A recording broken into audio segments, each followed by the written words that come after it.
at RSAC 2025 conference. Yes, it is, indeed. We've had some excitement.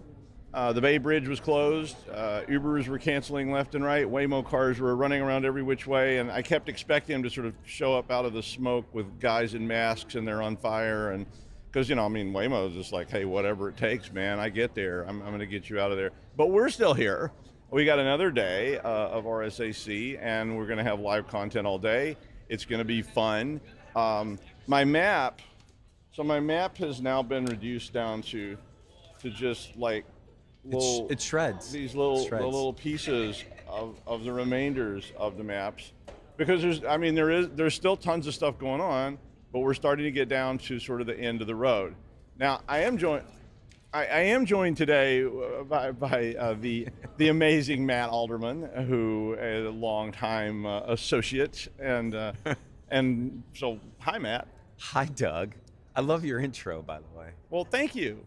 It was chaos down here last night. It was actually absolute chaos. Yeah, I mean the other days were not like that. No. It was just there was. I talked to the police. They said there were just happened to be 4 events going on simultaneously, like in this general area. So that was problem number 1. The Bay Bridge was closed. I think there was some other stuff going on because he was giving me that like police vibe of, there's things I can't tell you, but right. Maybe you should get out of here. It would not like it was dangerous, but just like it would. If you can find a way to get out of this area, just go somewhere else and hang out, because this is just a big mess right now. Yeah, Ubers were being canceled, so I had to walk through Chinatown last night to get to dinner. It's about 25 minutes straight uphill. Yeah. Now we've all walked to Chinatown from Union Square and environs before, because I used to do a conference down here for years that met here like every 3 years. And it was always in the Marriott Marquis, and so we always went to Chinatown back in the Ebun days and all those kind of things, and it was lots of fun. And Chinatown's great, but it is all uphill from here. It's all uphill. It was easy walking back last night because it's all downhill. Yeah. Well, yeah, that depending on what you did in Chinatown, it might be more difficult walking downhill. No, I just went to dinner last night. It was after RSA did the award, Lifetime Achievement Award. So yesterday afternoon, RSAC conference gave an award to Amit Yoram, posthumous, for his lifetime achievement at RSA conference. He did so many keynotes here. Right. I worked for him twice, both at RSA, and helped recruit him at Tenable. They did a beautiful job yesterday afternoon presenting that. His mom was here. His brothers are in the industry. Obviously, the entire Tenable team was here. So that was a beautiful just reflection on Amit. And then I had to walk back after dinner because from 9 to 11 last night up on top of the marquee, they did a little celebration. Well, just a little kind of celebration for all that knew him. So I got to go up and talk to Dove and a little bit, see some of the old Tenable folks. But it was kind of a bittersweet day. It was, I mean, I love the event.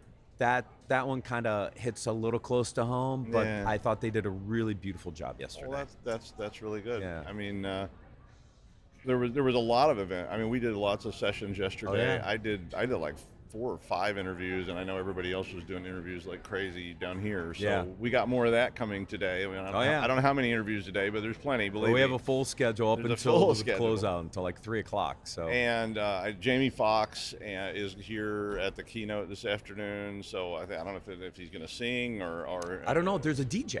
Well, there's a DJ and a band, so I think maybe he's going to sing. I know he has like a musical act, so I think maybe he's doing. They're going to have a little party up there.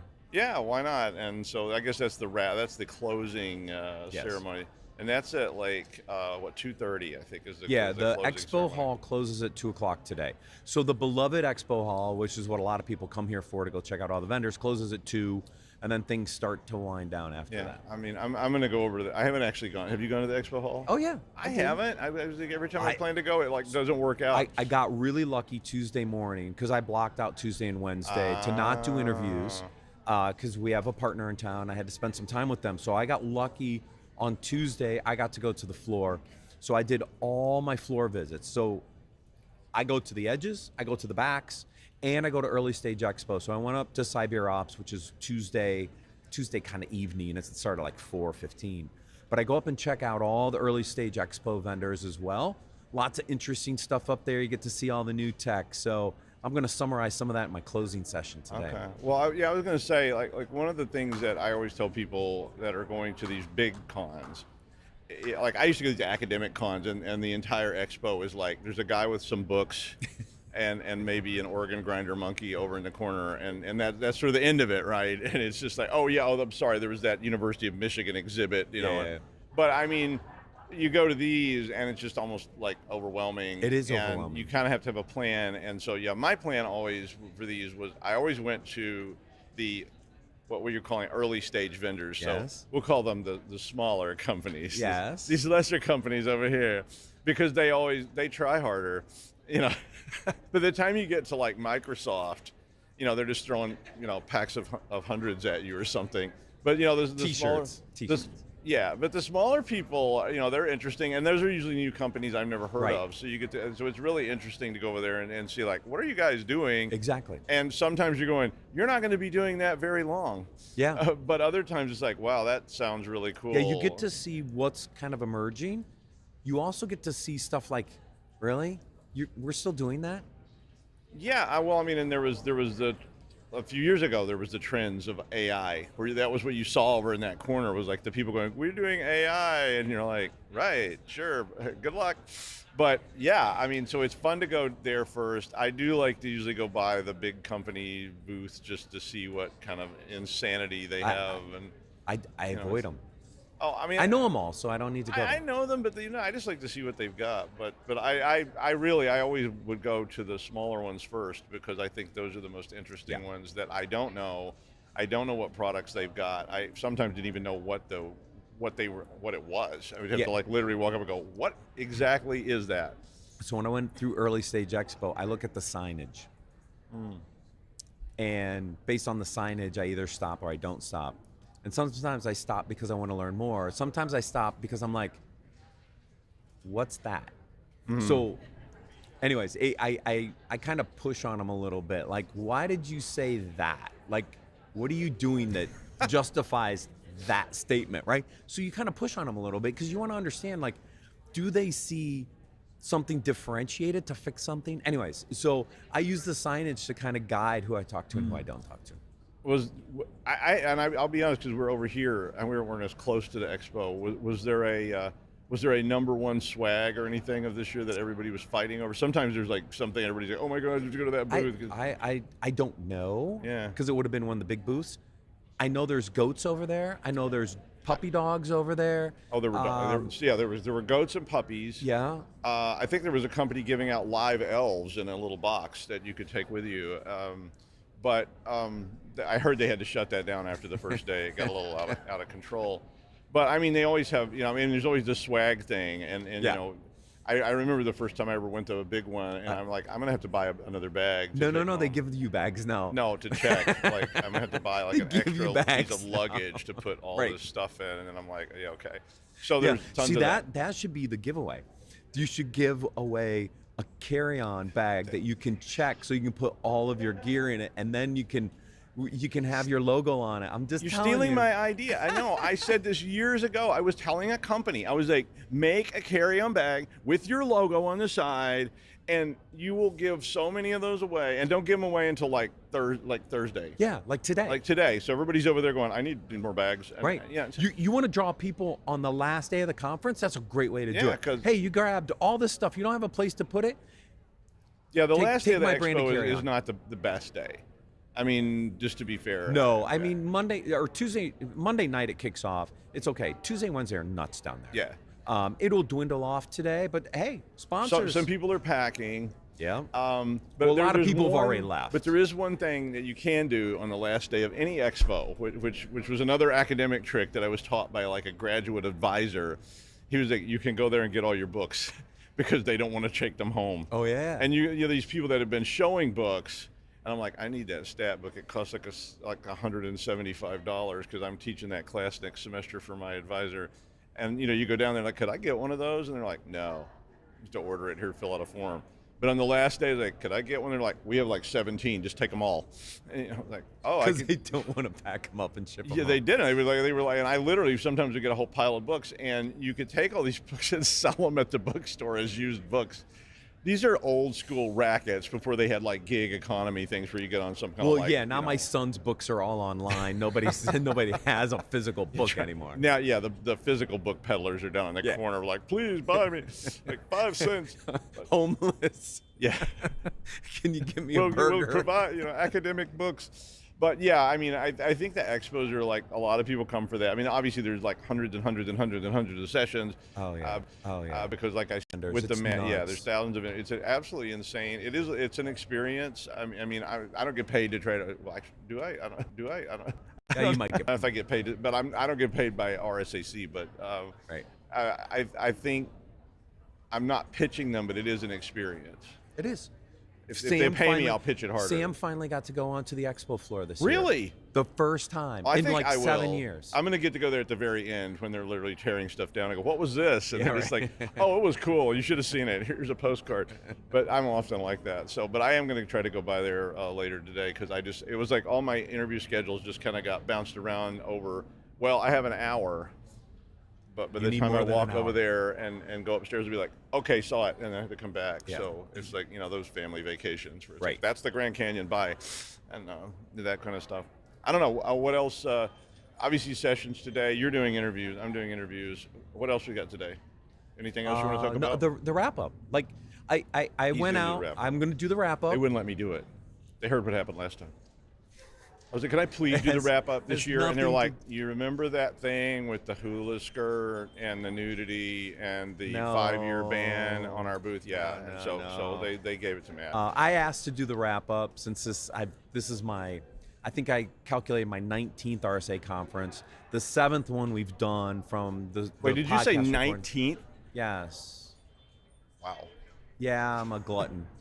I'm a glutton. Wow. So there's a few things I want to summarize at the end of the day based off my experience and the last, not quite 19 years of experience, but I've seen an interesting trend and shift in the way people approach the conference from a vendor perspective and sponsorship perspective. So I'm going to give all that away this afternoon. So if you want my take, you're going to have to join us this afternoon to see. Great. And I'm going to announce. I was kind of hoping you were going to tell me now. No, now I'm going to, and I'm also going to announce who won Buzzword Bingo. Which vendor wins my Buzzword Bingo contest. Wow. I have them. I picked them. On Tuesday. Oh, yeah? It's beautiful. Well, how does that work? So, yeah, I know you're not going to tell me. Buzzwords. Who had the most buzzwords where? On their booth. On their booth, okay. On their booth. Oh my God. Uh-huh. And they had to hit all the key ones. Oh, so there's a minimum. So you have to have like this, and this. Yes. And then who's got the most additional buzzwords? Do you have like special prizes, like newest, most ridiculous buzzword? They get exposure in this forum. So they're gonna win. They're gonna win the prize. I don't know if they won it or not, but they're gonna win it. It's Schrodinger's buzzword bingo today that you both won and not won. But as soon as you tune into Matt this afternoon, the wave will collapse, and then you'll know. You will know. You will definitely know. Or not know. It just depends. Anyway, I think that's about our intro because people have stuff to do, and we've got interviews to do. We have interviewees standing around going, like... It's fine. It's fine. They'll be fine. No, it's not time for it yet. We haven't run long, and we're just like, now let me tell you another story about back in the 60s at RSA. Like, we were real men then. And we were drinking on the conference floor and doing cocaine and all kinds of stuff. Well, we still drink on the conference floor. They do. Trust me, there's plenty of beer and wine down there. Yeah, but they've limited like all the really hard drugs and psychedelics. Nobody's dropping the old mushroom patch over there in the 1971 conference where they were like, try some are poisonous, some are psychedelic, all are interesting. Take a shot, spin the wheel. Oh gosh. Yeah. But no, they don't do that anymore. But anyway, so I think we can wrap up and say have a good day. Be sure and stay tuned in if you're not here so you can see all these interviews with these superstar people that are sometimes intimidating. I had something, yesterday. I'm like, well, I don't know if I can talk to this person. It's really scary, but it was great. Didn't we have a prince yesterday? I didn't have a prince, Yeah, but I had a person who should be a prince. I mean, I was like, look at this. It makes you feel like an inferior human being. I was like reading this person's bio going, wow. And all I have on my bio is like, had some balloons once or something, and this guy's bio is like chapter 1 through 17, volume 2. And I'm like, okay, wow. It was cool. It's really cool to get to talk to people like that. That's one of the reasons I do this. Right. We get to talk to all kinds of interesting people. All right. Well, thank you, Matt Alderman. I'm Doug White. We are CyberRiskTV Security Weekly. We've been here all week. We'll be here all day. So we'll see you soon.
Welcome to RSAC Conference 2025. We're recording here live from the CyberRiskTV Studio in Broadcast Alley at Moscone West. I'm your host, Matt Alderman, and joining me for this interview segment is Shahar Man. He's a CEO and co-founder at Backslash Security. Welcome, Shahar. Absolutely, thank you. Thank you for having me today. So we're going to talk about a very interesting topic around vibe coding. So before we go anywhere, what is vibe coding? For those who don't know, I actually know, but what is vibe coding? Okay, so vibe coding, first of all, if you don't know what it is, that's okay. It's a very trendy new term. And vibe coding is about a new way to develop a code using AI and not just in a structured way, write the functions and do it yourself. Think about it as how we change from ChatGPT, from search at Google to ChatGPT for doing stuff. Right. So vibe coding is the equivalent for writing code. You can just ask for what you need and the code will be generated for you. Regardless of the tools that are popping up right now, there's several of them, but that's in general the trend. And it's absolutely amazing because it generates code in a way that expedite productivity that organization cannot really ignore how fast, and it enlightens them into a very different world of software development. Yeah, so my board keeps asking me, can we use AI code to accelerate development? The answer is yes, I think. But the question is it producing secure code that I'd be comfortable deploying in my enterprise products? Right, so that's the main question, especially as we're coming from the security domain. So how do we make this possible without compromising the code of the enterprise? And we just did a research. We checked it with the ChatGPT last model 4.1 and Claude 3.7. And we figure out that if you're not asking for security things, you're not going to get a secure code. Actually, 9 out of 10 times you'll get, for the common vulnerabilities, you'll get them inside your code if you're not cleaning it up and making sure it's okay. Yeah, what I saw in the report was pretty interesting. Like it's really bad, but even if you tell it to produce secure code, it's still not producing fully secure code. Right. So it's not.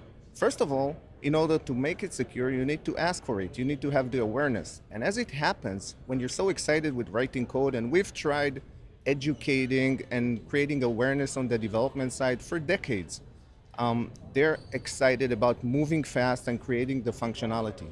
And if they're not asking for that, it's not going to happen with these models. As mentioned, 9 out of 10 times. Actually, the only one that will be got you covered, even if you're not asking for, is SQL injection. That, as it happens, it's probably became the poster child of vulnerabilities. Right. And the training that was so used to it, so also the outcome of these models will get you covered. But So SQL injection is the one area that gets covered out of the OWASP top 10. exactly. Even without asking, you're pretty much in a good shape. Of course, in different situations, it might not be the case, but in our research, we show that SQL injection, surprisingly or not, is probably the one that is the best. Yeah. Well, that means we've improved as an industry at least over the last 10, 15 years or so, Right. because that was always in the OWASP top 10. Right, absolutely. So what do you do about it? You can ask your developers, hey, whenever you're asking for code or functionality to be built by you, just make sure you're asking nicely to secure it as well. And it will get better results. So out of the 10, maybe 6 of them will be covered.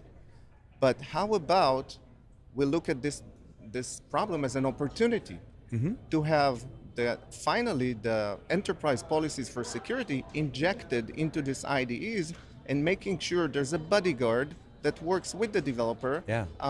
And in a very seamless way, without stopping them and asking them to scan the code and see the results, without knowing anything about security, the results are being refined for them. And in the same lightweight manner of vibe coding, the security will be injected into the code. So even when you ask for it to be secure, there's still gaps. Right. Kind of what are the big gaps? Like what CWEs are not really being addressed, even if you ask for secure code? Because I think it's interesting is I go from 1 out of 10 to maybe 6 out of 10. That's still 4 areas of security weaknesses that you have to address. Is there a commonality across the different LLMs that you looked at? Yeah, so we looked at, as mentioned, 4.1 ChatGPT. The latest Claude 3.7 was doing much better, but still, it only takes one vulnerability, and not CW, a specific vulnerability that will put you on risk. So it's not about being 90% versus 70%. You want to be 100% that Agreed. the pattern is being matched. And you need a deterministic way for doing that, although the LLMs are not deterministic.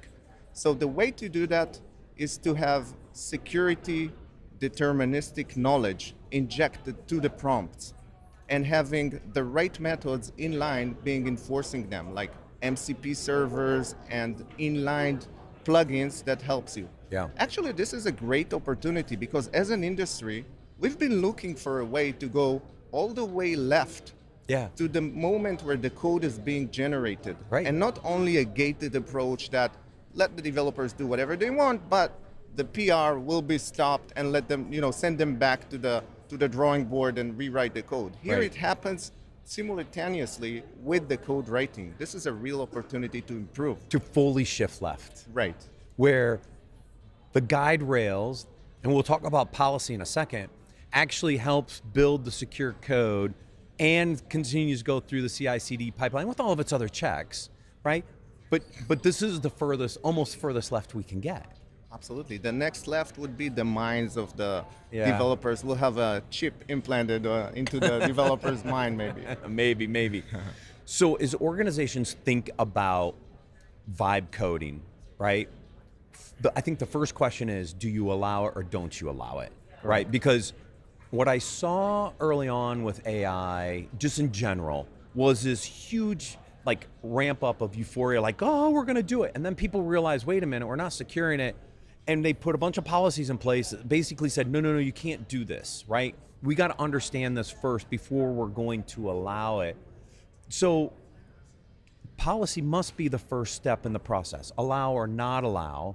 But then what's the next step in order to enable a secure vibe coding process? Yeah, that's a very good question, and it really depends on the size of the company according to what we see with our customer base. So the ones that are on the bigger range, like a Fortune 100 company, are still in a pushback mode. Okay. They're gonna say, this is not happening. We look at vibe coding with horror. This is not computer science, this is not engineering. The quality of the code is not anywhere I need in an enterprise, so we're not going to allow it. If you use it, you get fired. This is how strict it is. But like with any technology trend, this is the first reaction before you can... We've done this in security for a long time. We said no first. Right, we say no first. And then some of them say, you know what, we cannot, especially on the mid-market, they want to take the innovative advantage of the vibe coding because you will produce innovation in ways and speed that never happened before, and they don't want to hold on this competitive advantage. So they embrace it in a very structured way, and then they run looking for a security guardrails to make it happen. Yeah. The third one will be the ones that maybe over-adopting, the ones that are actually so excited with it, just loosen up the walls, let the developers do whatever they want, but they say, we anyhow invested in the gates of the old world, they're gonna stop the new world problems. But I think this approach will not be sustainable because the amount of code will be very different. Yeah, so that's interesting, right? When you think about this, we have existing checks in the CI/CD pipeline today. Right. We do our software composition analysis, we do our static reviews, we try to do DAST and testing and runtime, and then I've seen this huge uptick in runtime security here at this conference. So we have existing tools. Why won't they work? Is it a scale issue? Really, at the end of the day, is that you're producing so much new code that it will be too hard to use the traditional tools in the existing pipeline to do that? Or is there another gap still there? Yeah, that's a good question. I think that, first of all, let's be honest with ourselves. We don't see too many companies successful, even today, with shifting left security and having the gates there. It's a really nice slide that you can present, but when push comes to shove and you need to deliver something, developers will not stop their pace and speed of development just because someone stopped them in the CI. We see that Right. all over the place. So security is a matter of risk taking. It cannot be 100% secured. Right. Given the new scale of AI, this will not hold. It cannot be the way to protect against vibe coding. You've seen the statements from the major, the Google CEO about how 25% of the code is already written by AI.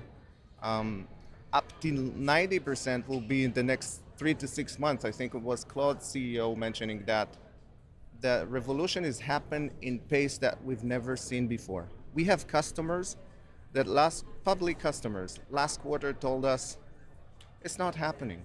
We're not going to use Cursor AI tomorrow morning. That's okay. It's not part of our problems. We're going to look at it. This quarter, they tell us we need something urgent. That's the number one priority we need to look at when it comes to security. How do we figure out a sustainable way to enjoy it, but protect it in parallel? Yeah, that's interesting. One last question. What does this do to the next generation of developers, right? If I think about what's going to happen is students will start to learn this method of coding, I think, that will then accelerate this adoption even more. Does that change the way we have to think about coding, education, coding classes, etc.? Because this could really accelerate some interesting things, wouldn't it? Absolutely. I think that's the riddle on how that unfolds. I'll tell you a story with my 2 teenager boys. They did computer science class at high school. Took them a full year to create a week by week a movie gallery application. They were so excited to add the tiles and to have an edit a movie and have a login page after several weeks. And then by the end of the year, it was a really nicely shaped movie gallery web application. So I called them the other day and I used one of the new age IDEs. I went to the extreme and I took Lovable. And I asked the prompt of Lovable, hey, can you create for me a movie gallery app, make the tile nice, get it a login page, everything they need. I clicked one button, waited 1 minute, a couple of minutes, and boom, they got the full app, even nicer than what they've built. It was a jaw-dropping moment for them, and it was a jaw-dropping moment for me looking at them, and there you can see the wheels in their mind, and I got it, that the new type of developers in the next decade will need to know much less about engineering in order to create way more innovative applications. So it's here. 1 year to 1 minute. That's the innovation. That's the scale of the revolution. Yeah, that's crazy. And it's our job to not stop it. It's actually, when you look at it in a broader scale, Yeah. security industry have missed so many trends because of our approach to first stop it. We did it with cloud. That was in my previous company. We did it with containers. We did it with VMware. We did it with devices, bring your own devices. We did it with all kinds of things. Right, and then it's kind of, security is going to be an afterthought. Right. Let's see how that evolves, and then we're going to react, and then you miss a few good years of actually being able to inject security from day one into what happens, instead of, just be scared out of it. Remember the concept, secure by design. Yeah. This allows you to build secure code up front, kind of by design. Remember, you're just putting in a prompt and it's building you the code. You can't get any more ground zero from a secure by design principle. Right. That's exactly what it is. Yeah, this is awesome. Shahar, thank you for joining me today. Absolutely. Thank you so much for having me. If you want to learn more, please visit securityweekly.com/RSAC. Shahar, a great segment. Thank you very much. Thank you so much. Stay tuned. We've got more interviews coming at RSAC Conference 2025.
And here we are back at the RSAC Conference 2025.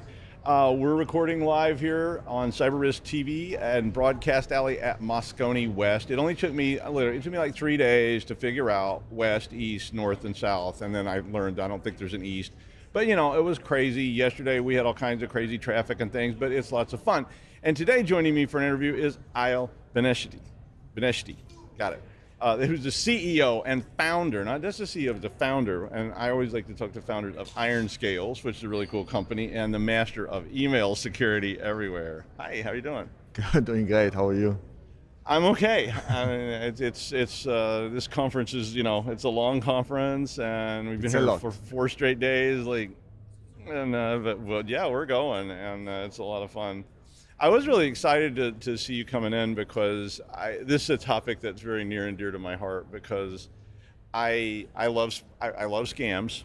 I report on scams all the time, and I think scams are a horrible blight because they don't just affect one thing or the other. They affect everybody from your grandmother to your family, and some people in enterprise say, well, I don't care about that, but I'm like, no, you do, because if your family members are getting extorted, they may turn that around on you.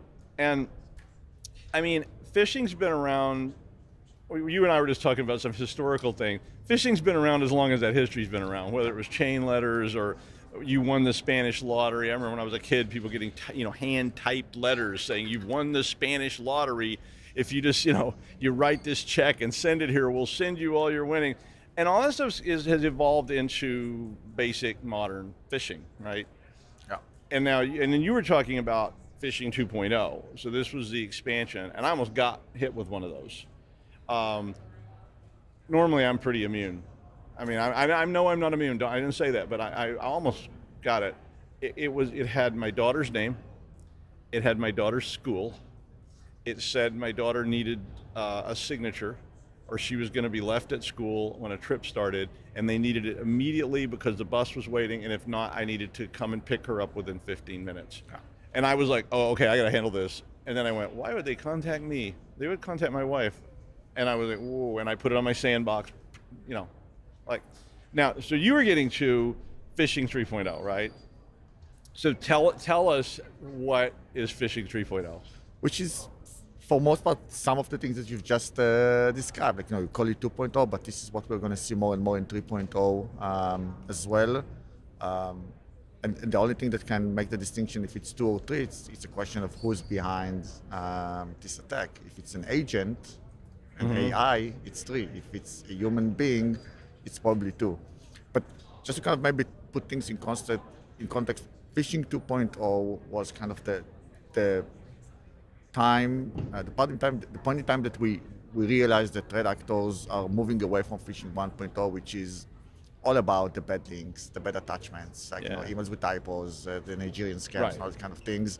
I really started to target organizations and employees in a much more sophisticated way, which is more fraud and scam than trying to install. Like that customization stuff started with your Phishing 2.0 of being able to embed very specific things, like putting your name in an email to me 15 minutes after this is over makes that a much more effective lure. Yeah, so it's much more targeted. It's not necessarily about kind of trying to compromise your endpoint. It's about to lure you or try to make you do something that you're not supposed to do, like sign on this letter for your daughter, or wire money to the wrong bank account, or pay a fake invoice and stuff like that. I mean, I responded to quite a few of those kind of scams, and I've actually consulted with some companies about how do you control, and I know this is not really your topic, but because it's so relevant, how do you control that trust relationship of just changing these account numbers,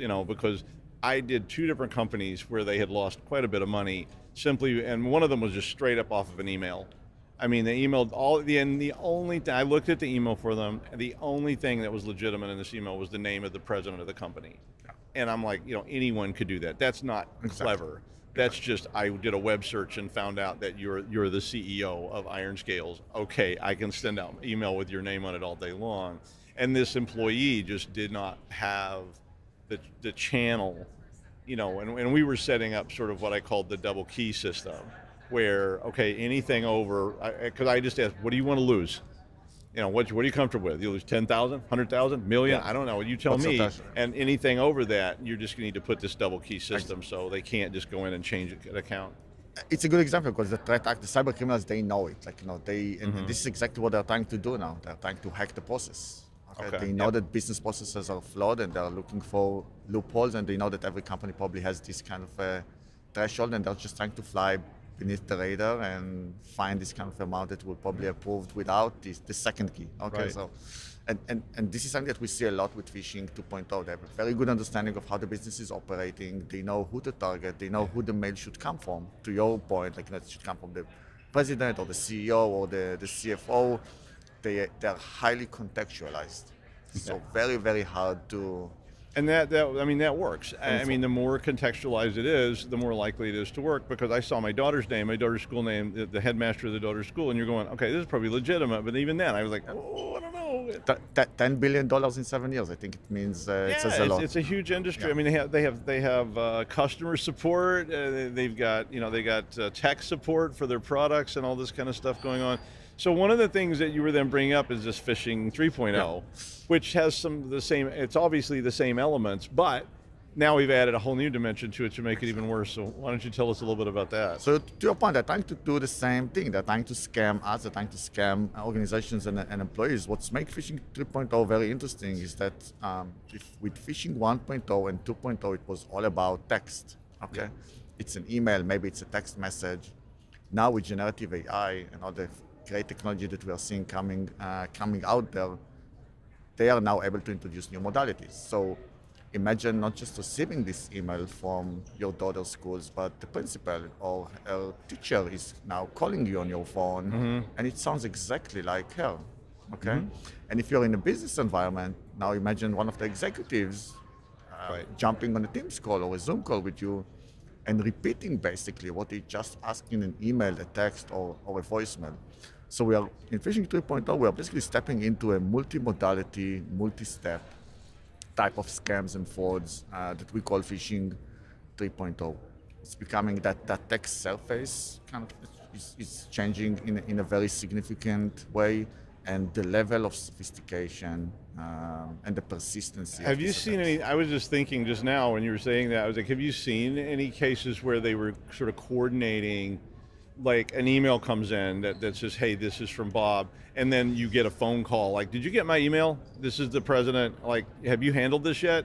It's a great question, because for some people they think that it's the future, that we are talking about the future, and the answer is no. It's happening. It's happening now. Right now, and there were dozens of stories. It's starting in Asia. We're seeing a lot of cases in Hong Kong and these areas of the world. But last week we've seen a case in Israel, my homeland, where a company lost $3 million to a Phishing 3.0 attack, where the attackers were taking all the steps from texting, voicemailing, and jumping on a Teams meeting, and the victim was 100% sure that they are speaking with the CFO of the company. Yeah. I did one. So it's happening right now. And I did. There was no email in this one. It was just a phone call to a person at night, and they were all remote employees. It was a phone call. It was from the CFO. They basically, said, hi, we have an emergency. And it was assuming I would have done an old pen test where, the short answer to your question is yes. It's happening right now. It's multi-step, it's multi-modal, and it's super easy because all this great technology is now open source and is fully available for everyone, including cybercrime organization. 2 days ago, I saw that there is a new kit on the dark web that is offering Phishing 3.0 or Gen AI type of phishing kits to people to buy and deploy and make money. And you just pay them a monthly fee, and they provide you with all that. And they're even doing the deep fakes and providing the LLMs to build the deep fakes, because you could get video, now. So you can get a video call from, the president of your company. I'm going, well, that is him or her or whatever, and you're going, what do I do here? And it's all happening as a service, and it's super easy to do that. Like, we're putting ourselves out there on social media, like it can be a LinkedIn or any other place. It's very easy to kind of grab a good picture of ours, and from a picture you can easily generate a video, and we now have demo tools to show how it can be done. And if you have your voice out there, it's it's ridiculously easy to clone it and use it. I mean, I have no authority to do anything, but I was talking to somebody the other day, and I said, so you think there's enough content from me? And he was like, oh, there's so much content from you that we could deepfake your whole life. And I'm like, yeah, I mean, because I have thousands of hours of videos sitting out there on the web that anybody can access and probably has, and not, but in this case, there's nothing for good. And by the way, if they don't, and we are seeing it happening with some of our customers, they will make some phone calls to these executives, and they will just try to make them say something so they can record their voice. So if they are missing, they will go and harvest voices. Yeah. It's voice harvesting type of attacks. Again, finding an image is much easier because we all put our image, like pictures on LinkedIn and other kind of social media. I like that, don't like that, but I like that idea that you call them and you ask them some questions that's completely harmless maybe. Exactly. I mean, and you're able to capture. This is sort of like the old 70s kind of recording and splicing the tapes together to get as in the movie Sneakers or something like that. So let's get to your main products. Now, I set up a lot of devices back over the years for people that were doing signature detection. They're looking at specific emails, they're looking at specific IP addresses, they're looking at very static, even to the point of saying anything that comes in with a Word file attached to it, it's blocked. But that's not going to beat all this stuff. So how that, you said that was failing. How do we get to your product? What does it do? Do you tell me about how you're solving this problem? So what we're doing basically is to say that, hey, if you really want to protect the user, you need to know the user. So we are attaching ourselves to people kind of, with Phishing 2.0, we're attaching to the people's inboxes, and we are really learning their behavior. We're really learning who they're communicating with, what trusted communication look like, what things are being discussed. And then we're using a very sophisticated anomaly detection models and natural language processing to extract context and the likes in order to be able to say, hey, maybe this email is not malicious by content, maybe the link, if there is a link, maybe the link looks fine, or the attachment or whatever, but what is being said on this email and where the email comes from, this doesn't kind of seems like something that we can trust based on previous communication. And by moving away from just chasing known threats, which is like a rear view mirror, you only know what's already happened, and moving into a world where it's almost like a zero trust in the inbox. We don't trust the email, even if we don't see any indication of compromise. We really want to know who's behind it and what's the intention, all the context, the contextual elements that are really missing with the legacy solution. This was allow us to catch the fish that they are missing. And again, if you look at the data, the number is on our website, we can show that in 30 days, for every 100 mailboxes, we will catch around 67 emails, real phishing emails. That makes sense. I believe that because I get so many phishing. I don't see as many of them now because I've just written real basic static filters for certain tags and things like that. But so this is going to learn more about the things that I'm doing. About you, yeah. And same for the deepfake. It will learn, how you conduct on meetings, where you connect. So so that is behavioral then. So that's a lot of behavior. We're looking at the AI artifact. We're looking at language. We're looking at the video and the voice that are being generated. If we're talking about Phishing 3.0 for a second, we're looking at all these kind of things. But what makes us very, very unique is that we're looking at all the contextual elements as well. That makes sense. Because I think about stuff I do, and probably 90% of it is very, almost static. It's not really static because now I'm emailing you or I'm emailing him, and but I'm the same person. So the things I'm doing. I like that idea. And what do you think the success rate is there? How effective is that? So with BC, with the Phishing 2.0 business email compromise, if they don't use an AI solution to try and mitigate that risk, these attacks are very successful. And again, evidently, we measure it by, I think the right way to measure it is how much money they're able to do at the end of the day. Sense. And it's very funny, and a lot of cybersecurity experts, they miss this point, but BC attacks, the scams that we were just talking about, the fake invoices and fake wires, companies are losing more money to that than a ransomware attack. And ransomware has all this kind of things around it. So it's a big problem that's growing even faster. Now when we move to phishing 3.0, we're even more concerned because again, the continuous and persistent kind of nature of this attack, which is not just sending you an email and hoping for the best, or maybe sending a follow-up email to see if they can convince you anyway. Right. The use of other modalities, the fact that they can put someone that you know and trust in front of you asking you to do the same thing, this is where we believe we'll see an increase in their success rate. And I think AI is enabling almost a it becomes almost continuous. They could send 50 things, and the 51st one is the one that gets through, and because they can automate this whole process, they can try to figure out where the chinks in the armor of all your defenses. The thing with the AI now in phishing 3.0 that's it's becoming more agentic in nature. Mm-hmm. Okay, which means we don't really need to tell the AI what to do. The AI can figure it by itself. I can tell him, hey, go and fish Doug, okay, and find the best way to do that. And the agent will be able to go and look for information about Doug, and will be able to do the ideation of, okay, based on what I've learned, this is how I think I can fish him, and then create the email. Okay, you can even create a fake landing page because it can code, and then it can run an attack end to end. And we believe that you have to fight fire with fire, which means if we fought phishing 2.0 and BC with AI, we have to fight phishing 3.0 with agentic AI. Right. So the future is very agentic. We see all the big kind of platform companies going into this kind of agentic world. We show that again, cyber criminals will adopt this type of technology as well. And we as Defender, we have to do that because it's all about being proactive. If you are reactive in tomorrow's, and even someone said today's, if you are reactive to what's happening out there, if you are sitting and waiting for the spear phishing email to happen, you already lost the battle. You have to be proactive, and in order to be proactive, you need to know how to deploy agents the right way to do all the proactive work. All right, well, to find out more about IronScales, please visit securityweekly.com/IronScales RSAC. Thanks, Eyal, for coming and joining us today. It was a real pleasure to get to talk to you.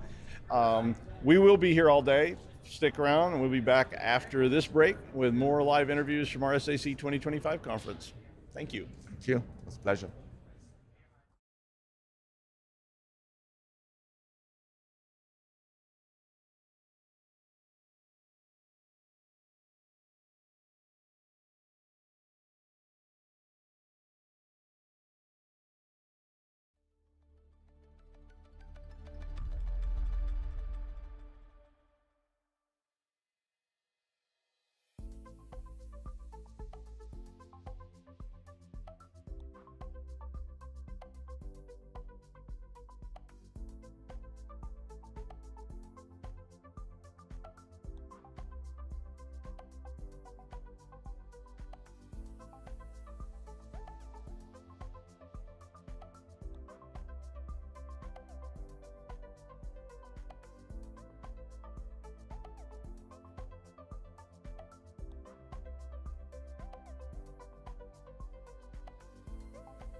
Welcome back to RSAC Conference 2025. We're here recording live from the CyberRiskTV Studio in Broadcast Alley in the center of Moscone West. I'm your host, Matt Alderman. Joining me for this interview segment is Brian Fox, Chief Technology Officer and co-founder at Sonatype. Welcome, Brian. Thanks for having me. Little did we know yesterday when we had breakfast that you were going to be up here and I was going to do the interview. Surprise for both of us. I know. I didn't realize it until this morning when I looked at my schedule.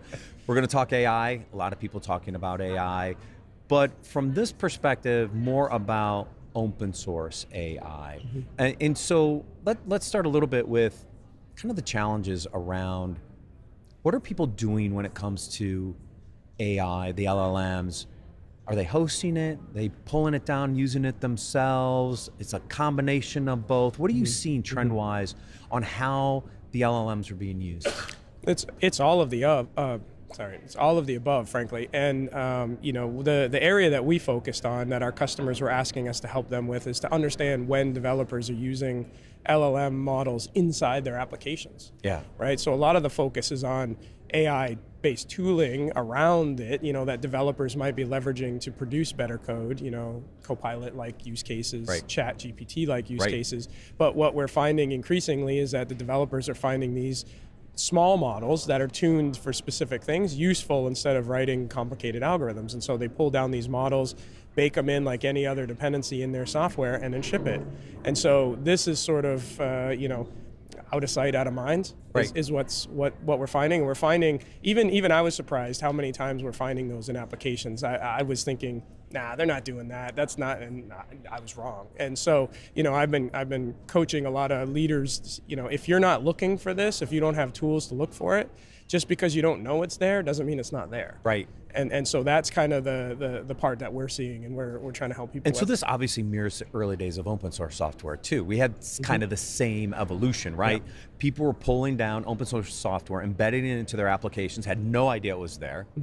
Then you realize, oh, it's there. Oh, crud. Now, is it vulnerable? And all the other downstream effects. Kind of same thing here, right? That's right. When we started solving, this problem, the open source governance problem 15 years ago, we would talk to leaders that said, nope, we're not using any open source.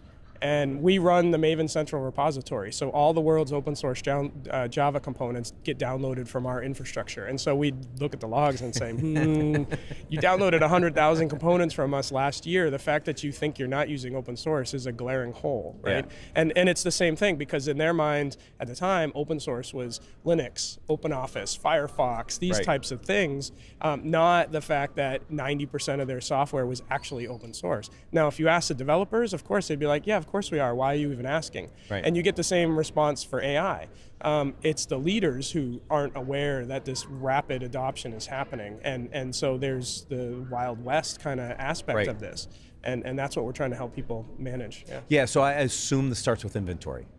It does. If you don't know you have it, how can you even begin to manage it? So do you use similar techniques in doing kind of software composition analysis techniques to find these libraries embedded in the code? Is that where we start? That's exactly right, because from our perspective, they are just another open source component. Okay. They're big ones. Yeah. They're a little hairy and a little hard to quantify, but they are at that level just more components, right? So that's why it was easy for us to expand our platform to be able to do that. But what we've discovered as we've looked into this is there's a whole new set of metadata that you care about, right? So when you're thinking about open source dependencies, you tend to think about what's the open source license? Does it have any known vulnerabilities? Increasingly malicious, but that's a little bit of a side conversation. And what are the quality, right? Those are the three typical domains of open source components. When you start thinking about AI, well, of course you have still the license and the vulnerabilities, but now you have to deal with the license. What is the license of the software? What is the license of the model and the data that it was trained on? Might not be the same. Right. What are the tuning parameters? And then there's other aspects. OWASP has defined a new top 10, the AI top 10, right? So it's things like these components have excessive agency. They can go off and do things, not just talk about things, right? They may be trained on not safe for work data. They may be biased, right? So besides the license and security, you have like all these new dimensions that you need to be able to understand. What are these models? what are the different parameters? Are they fit for our purpose? You don't want to bake one of these LLMs into your application and have it start spouting off at your customers. Right. And yet that's a very real possibility, because we're seeing these things are in applications and nobody who cares is really governing them. So of course that's a possibility. So how do you determine those extra components, right? Because unlike a vulnerability, right? These may be more dynamic or somehow buried, right? Like there's not like this library, I don't think, you tell me if I'm wrong, but there's not like this library of, hey, by the way, here's all the LLMs and here's all the different parameters about them, and you just search for those. You have to figure it out somehow else. It's still, I would say, very much an evolving space. Okay. There are metadata that you can collect from certain places. You can understand, in some cases, what the backstory on the model is, but there are a lot of unknowns. And the fact that it's unknown is a finding as well, right? Exactly. So if you can't attest to what these things are and where they are, you need to assume that they might not be safe. But again, it's the visibility, like you said, the discoverability, the visibility is the most important thing, and then you go from there. So I think there's going to be a lot of evolution in the ability to understand and track these things. But one of the interesting challenges around AI is that its power comes from the fact that it's not deterministic, that we didn't have to code every behavior, and yet it does some cool things. That's why we want to use it. Also, that means it's really hard to assess and test. If you take a piece of open source, people don't do this, but in theory, you could read all the code and understand what it does and get comfortable with the fact that there's nothing nefarious in there. Right. That's just not possible with AI, because there's petabytes and even more, whatever the next level is, of data in these models behind it. You can't review that. That's just not possible. Right. So how do you prove that these things are safe? I think that's going to be a big challenge. And for me, that leads back to a better trust model. If you can't prove all of the things, what you're left with is trusting the people who put the model together, who tuned it, trained it. This is more of a reputational kind of check first. That's right. Like everybody knows DeepSeek, right? You read the license agreement, all that data is going to China, on their servers, right? And so that's pretty easy to go, yeah, you know what? We probably don't want to trust this. Right, we can't prove it, but you kind of don't feel comfortable about it, right? And the same is true of many of these other components. They might be derivatives of a popular llama model or an Anthropic model or something like that, but somebody changed it. Do I trust those people? Maybe it's okay. Maybe. But maybe it's not. And that's where I think this ultimately ends up going, and trust around open source is not something we've nailed down perfectly well either. True, but we definitely know trusted sources to go get open source. We do, right? For sure. It still could be nefarious because whoever's developing it could still have nefarious purposes, but we have repositories of places we typically trust to go get open source software. Do we start to build those sources? Are those sources being built in a similar way? So like the repository, certainly like Maven Central that we run is the trusted source for open source Java. But that doesn't inherently mean that you trust every single person who's putting something in there, right? And in some cases you can, because you start to look at foundations, Eclipse, Apache, these types of things, and they tend to have a better vetting process. It's harder for malicious actors to get things through many eyes. So you can start to layer that trust in. But there's millions of projects out there that are sort of just one or two people that are working on them. They're not associated with a foundation. And as we sit right now, it's very hard to understand who they are. Can I trust them? The XZUtils attempted attack that we saw last year is a case of that, where there was a new committer who was probably a state actor, trying to slip things in. And so like we're just starting to really grapple with this on the open source side. I think actually the need in AI is going to be bigger. And I think the good news is it's actually going to force us to accelerate the whole thing. So whatever we do to solve the trust problem with AI is going to also be applicable to open source. And I think there's probably going to be a step function in our ability to do this. So I think actually it's a good news story as long as we do it quickly. If we leave that door wide open, it's going to be a problem for AI specifically. Right. Inventory, metadata, what else? Are there other ways to understand? I think the biggest challenge for me is determining what the models do and the outputs of the models and stuff that you can't see until it's running, right? There's only so much you can do statically in these libraries and try to pull metadata, but then when they spin up, do they do something crazy? Do you see this evolution in not only, and we've kind of seen this in application security as well, you've got your static analysis, but then you have to understand what it's doing in runtime and almost compare the two. Like, I expected it to do this is what I analyzed statically, here's what it's actually doing. Do they align? And it's the yin and the yang of the runtime versus the stack. Is that where we have to evolve in this space a little bit? Yeah, I think that's, we talked about that yesterday, right? That I think there's going to be an increased need for behavioral analysis on the runtime to detect the anomalies, because if a prompt is causing the system to do something nefarious, it's probably going to show up in the amount of CPU and processing that is happening for that prompt. Right. It would hopefully look like an outlier, right? So I do think for the models and the behavioral analysis, because it's not deterministic, right? But you can kind of start to build trends of what's normal. And start to look for the outliers. So yes, I do think that that's going to be, it's almost by definition going to be the equivalent of SAST and DAST on our normal code side. Yes. The only way to really understand it is at that runtime. Yeah. So I think it will sit in that same spot of the portfolio as sort of like belt and suspenders of understanding when something goes wrong. Yeah, I can see that evolution. Companies that are struggling this, where should they start? Like, where do they start? Do they start with policy, I think, or do they start with inventory, then put in policy? Yeah. Like, okay. You need to start with inventory, defining the policy. They will say we have a policy of it not being used. Yeah, right. Until you can do the inventory right. authoritatively, how do you even know if your policy is even effective? So once you do the assessment, you get the inventory, then I think it provides the motivation to actually define and enforce the policy, not the other way around. Yeah. Because they've effectively done it and it's not working. And we saw the same thing with open source. I know. I can't saw use open source, and yet 90% of your software was open source. Like 2 years ago, we saw this huge uptick and people were like, oh, it's all about AI, and everybody was rushing to try to test stuff, and then organizations went, whoa, time out. We're going to put policies in place. We're not going to allow you to do this until we understand the potential concerns around this. But it didn't matter because people are still doing it anyways. That's exactly right. And that's where the inventory, the visibility becomes important. Yeah. Because without that, how do you know? How do you know that the policy is being followed? You could just make an edict and that's nice. It's not worth the paper it's written on. Correct.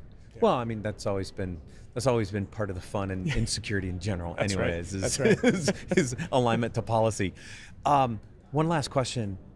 How much intellectual property concern should organizations have in their core software by using these other types of LLMs?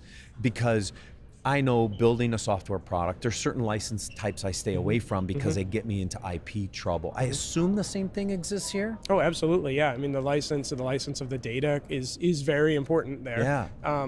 But if you're worried about the IP of your stuff, that's a new dimension, one that's covered by that top 10. Understanding, is your data going back to a service? Is it being streamed somewhere? Because in these AI models, the power comes from exposing it to your data. So it's almost worse than a piece of software that might be siphoning one or two things in the old model. In this model, you're just like handing it everything, your whole source code potentially, all of your data. Again, that's where the power, it's by definition, you need to do that. But if you can't trust it, you don't have the data about what's happening. Is the model training off of the back end of that? You can never get that data back. It goes into the model and it's there forever, right? So yes, that is one of the big fears, and that's why you really need to be careful about that. And imagine you were building a healthcare application, your developers put some model in there for a very small thing, but it had access to all the customer input data. Now you're talking health records, for example. Exactly. Right? That your developers didn't have access to, but at runtime it does. Now, if all that's being shipped off and trained on, that could be a really big problem. It's not just an IP problem, it's potentially a privacy breach problem, exactly. too. Yeah. Right, it's both. Yeah, it really depends on what data is being funneled into that particular LLM. Yeah, scary stuff. Always a pleasure, Brian. Yep. Thanks for joining us. Thanks for having me. If you want to learn more, please visit securityweekly.com/Sonatype, RSAC. Brian, scary but good. Yep. Thank you for joining us again. All right, folks, stick around. We got more interviews coming here live at RSAC Conference 2025.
Welcome back to the RSAC Conference 2025. We're still here recording live from CyberRiskTV Studio in beautiful Broadcast Alley at the Moscone West.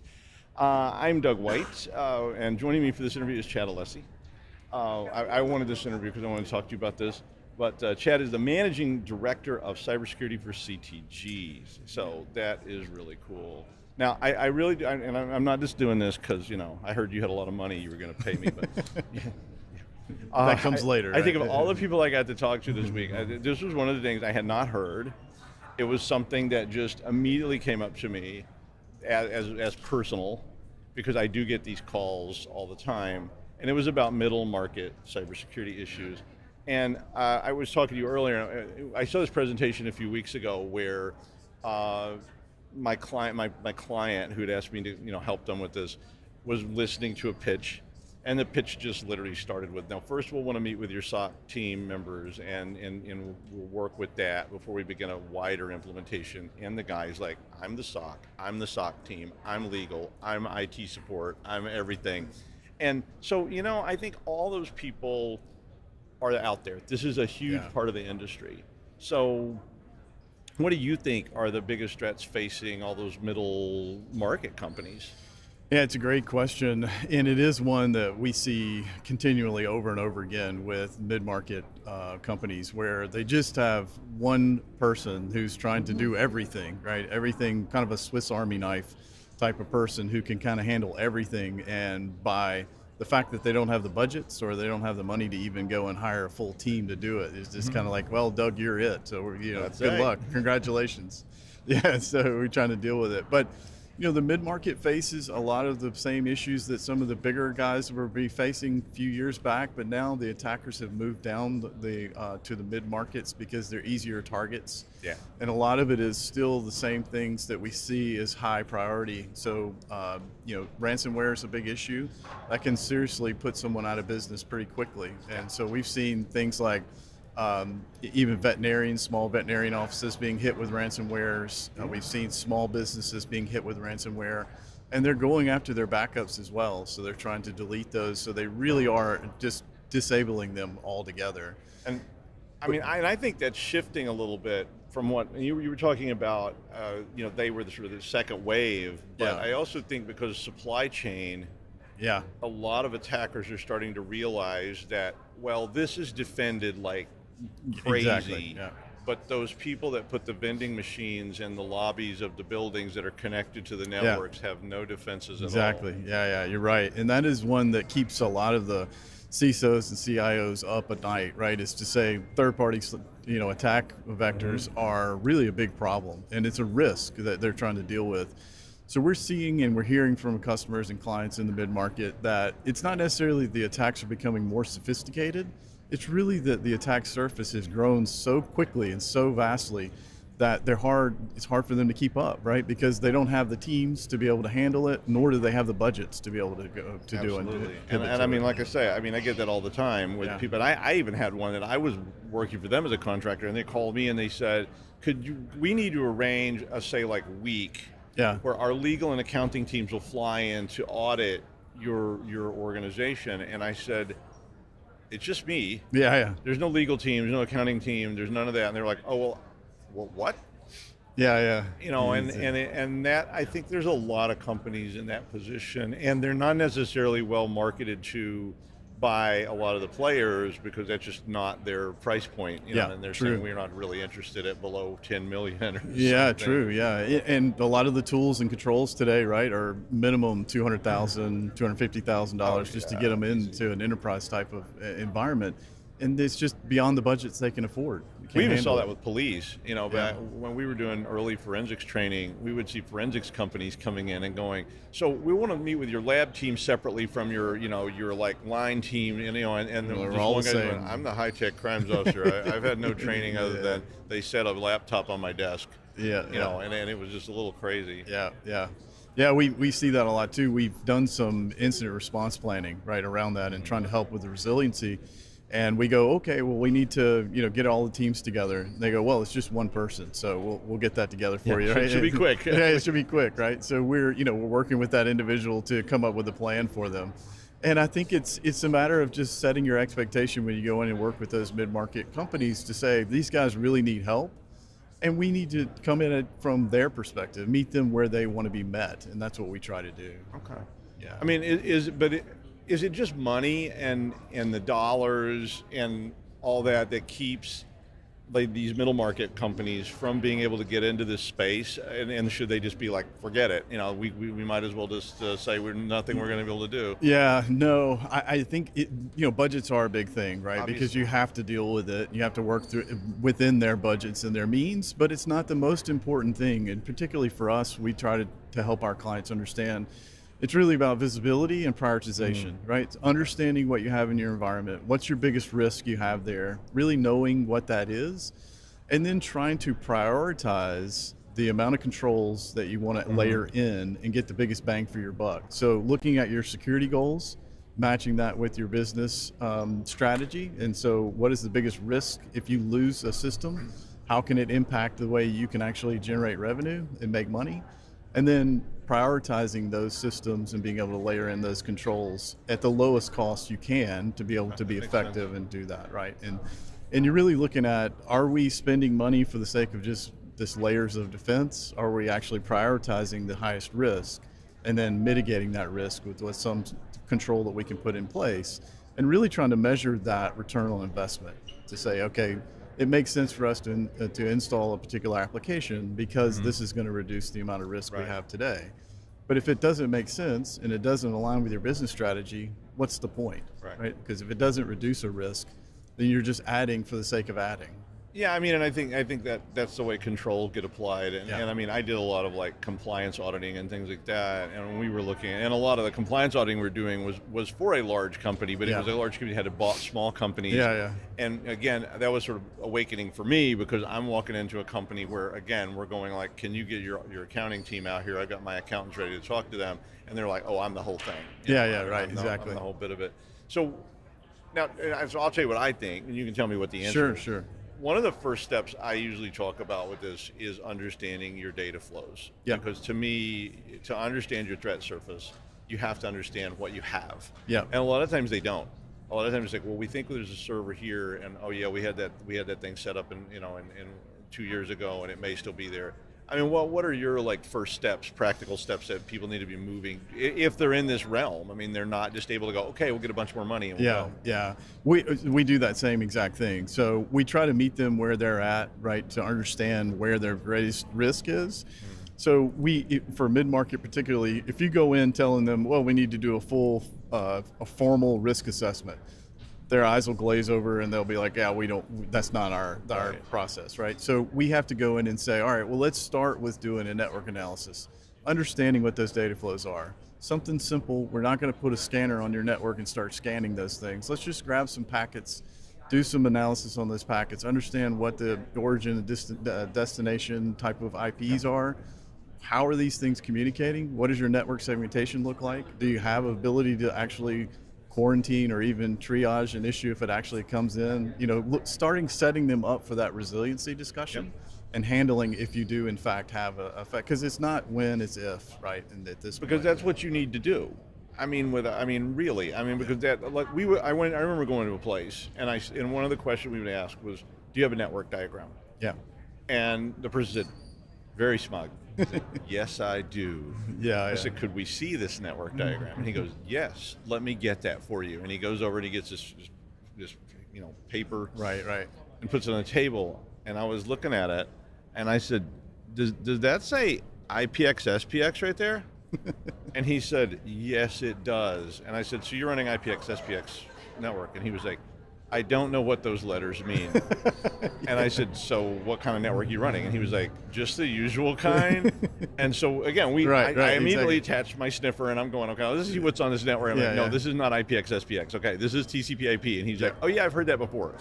And I'm like, okay, so when was this diagram? And he flips it over and he goes, it's like 1989 or something. And I'm like, who is this guy? Bill whatever. And he goes, oh yeah, I think he retired like 12 years ago. And that was the last time this thing had been updated. So getting that, I think, is, and then that data flow is right on the back end of that, right? Exactly. And I don't care what size you are. You need to understand these things Yeah, because yeah. you can't understand your threat surface until you understand what is being threatened. Yeah, and that's how we find shadow IT, right? And we get these things and new applications that have been added that were 5-10 years ago, or even when Bob or Jim were there that wrote it back in '86. Oh yeah, they added that. But we're not quite sure why we added that, but it's still there. And it's still laying dormant. We haven't done an upgrade on it. We haven't done a patch on it. Could still be IP access. Exactly, yeah. So you don't know what you have, like you said, until you go into it. So I saw one once where they had, we were scanning network. We saw a bunch of weird stuff. I was like, do you have any idea what this is? So we grabbed the packets, and they were unencrypted. We were just looking at them. And I'm like, I think this is EBCDIC. Wow. And it was literally like encapsulated EBCDIC traffic, and it was an AS400. And I said, where's the AS400? We did a full walkthrough. I didn't see any AS400. This is a bigger company, but it wasn't a huge company. And they were like, we used to have that. And I'm like, well, you apparently still do. Still do, yeah. Turned out it was in this person's house. Wow. And that person had it in their basement, had agreed to take it when they were right-sized out of a job, and said, I just love it so much, I'm going to support it. And they had all this customer data on there and just crazy stuff. It was insane. I mean, I mean, so I guess another part of this question would be, how do we get to be more proactive at this in this space? Because it's very easy to talk to a very, multi-billion-dollar company about this, but it's a lot harder when you're talking to a regional chain of car dealerships that have just as much of a threat surface as that multi-billion-dollar company. Yeah, it's a good question, and one that we get a lot. And they're always concerned that, I need this huge enterprise budget to be able to be proactive because we just don't have the budget to do it. What we try to tell clients is you don't have to have a huge budget. You just need to have good practices in place, right, to go and do that. So it's much like us going to the doctor and getting a checkup. You have to do those checkups periodically to understand whether or not you have a 90% blockage in your heart, right? You don't know it until you get a problem or something happens, and hopefully it's not a catastrophic heart attack. You're going and getting those regular updates and checkups. So doing the simple blocking and tackling, trying to understand, do you have policies and procedures in place to handle an event if you in fact have that event? How do you actually go in and see if you do have things on your network that you didn't know you had, right? Trying to get that visibility like we talked about earlier. If you don't have visibility, you can't control or you can't protect what you don't know you don't have, right? And so understanding that, and that doesn't take a huge budget to do, right? You can do that. And then moving from that proactiveness and moving into that proactiveness, it's really going through, and the same thing that you mentioned. Look, 86 is the last time we updated our network drawing. Well, we need to do that regularly. We need to do that updating periodically. And so it's the same way as we go for a regular checkup to our doctor, we need to do that periodically on our cybersecurity controls, looking at our network, looking at the assets we have in our environment. If we've decided we're going to acquire another regional, either car wash or another car dealership, then we're adding new assets to our company. We need to go evaluate those and make sure that we're keeping that control in place. And I have one other word to add to that, which is commitment. Yeah, I like that. One of the things you see, and we all know this, and you know this, is that we'll do that soon. Yeah. And one of the biggest things I see for middle market companies is to actually commit. Yeah. Not just, Ted will get to it when he gets to it, but he also needs to go put that and then all the wiring in that other dealership we just started. You've got to find a way to put those people committed to these tasks and make them the same priority as everything else instead of letting them be this like, we'll do it someday. Yeah. And that's why the network diagram's from 86. And that's another great one because that prioritization, right, becomes a big issue. We see that a lot too, where we go in and we start asking questions about a particular asset or something that they purchased or maybe they put in.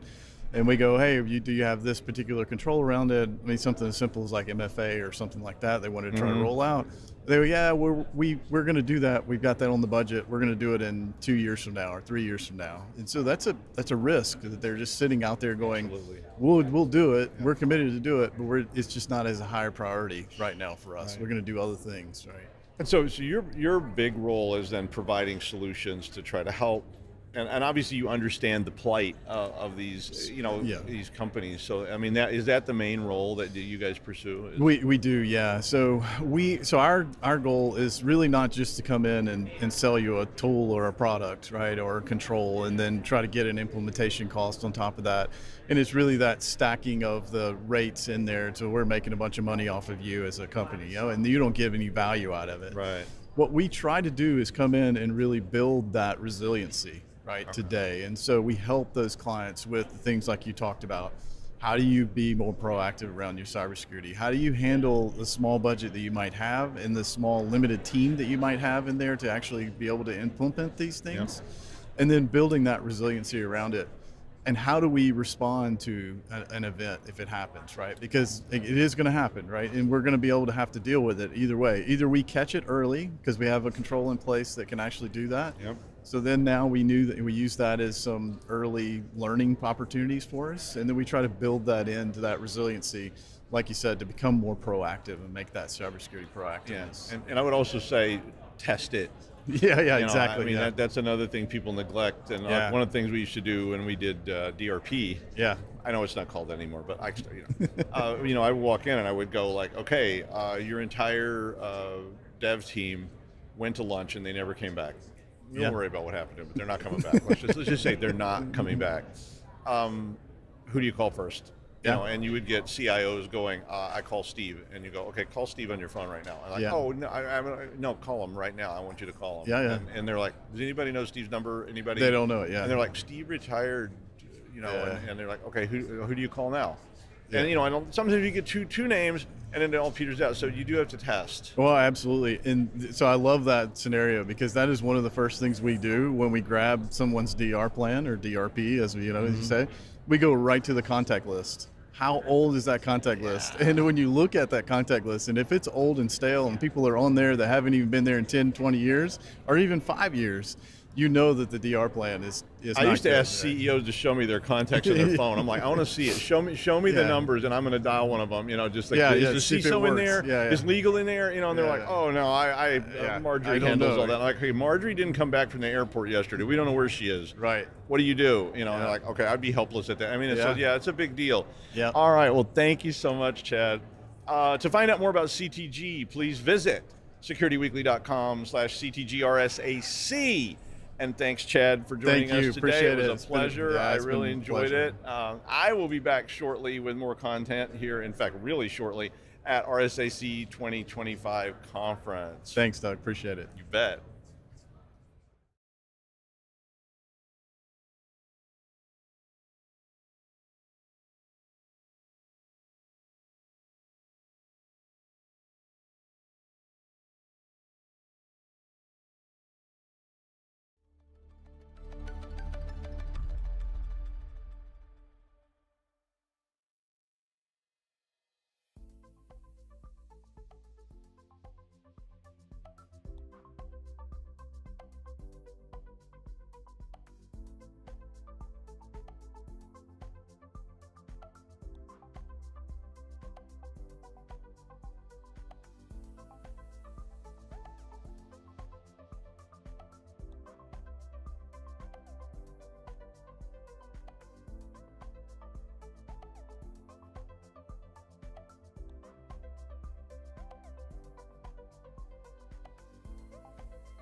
We're back at RSAC Conference 2025, and we are recording live here from CyberRiskTV Studio in Broadcast Alley at Moscone, not East, West. I ended up walking into somebody's house yesterday. But I mean, I'm your host, Doug White. I am from Security Weekly News, and I asked for this interview particularly because joining me is Benjamin T., who is the Ecosystem Vice President for the University of Singapore, which you may not know this about me, but I love Singapore, and all my college roommates were from Singapore, and you know, it's a great place. They have great food. It's beautiful. They have good weather. The weather's always the same. Yes, the same, yes. Singapore never changes. Now, all of my old roommates couldn't get into the University of Singapore, which was familiar with me. But you know, so welcome here, Benjamin. Glad to be here. Yeah, you had a long flight. Yes, I not just too arrived bad though, yesterday. to San Francisco. Still getting over jet lag, but I'll do my best. Yeah. Okay. When did you get here? Got here yesterday morning. Okay. Yeah. So yeah, that's still on that 12 hours. That's right. Still. Okay. Now you've done a lot of outreach. I mean, this is your big focus, promoting Singapore. Like I saw you had done the NUS Overseas Colleges program, and then you had a bunch of other research programs, and you built your own companies, and that's right. AI robotics and medical. So I'm a little like, maybe they shouldn't let me talk to you. I mean, I may not be in your league, but the thing that you want to talk about is called the Center. And so that's called the CyberSG Talent Innovation Growth Collaboration Center, right? That's right. So yes, why don't you tell us what that is to start with? Sure. Well, our mission really is to advance and grow Singapore's cybersecurity ecosystem through very strategic partnerships with the government as well as the public sector, industries, startups, including startups, because we think that the ecosystem pieces that's required for a vibrant cybersecurity landscape in Singapore is really about three things: talent, innovation, and growth. So we just named it TIG. Yeah. And importantly, we have to collaborate across different sectors, and that's why it's a collaborative center. Okay. So how do you? I mean, Singapore wasn't always known for being a cybersecurity center, right? I mean, it's been known for other things, but how do you go from that to becoming a competitor in the world? Right. Well, frankly speaking, our journey is very young. We have set our sights on becoming a premier and vibrant cybersecurity ecosystem. We are getting there. We're not exactly there, which is why I think this center tries to really boot scale ourselves quickly in the cybersecurity space. I think Singapore is a very trusted brand. We have very efficient systems, and we want to make sure that we have the ability to maintain such trust. And therefore, cybersecurity, right? We've just seen this tremendous growth in cybercrime, trillions of dollars and loss and so on.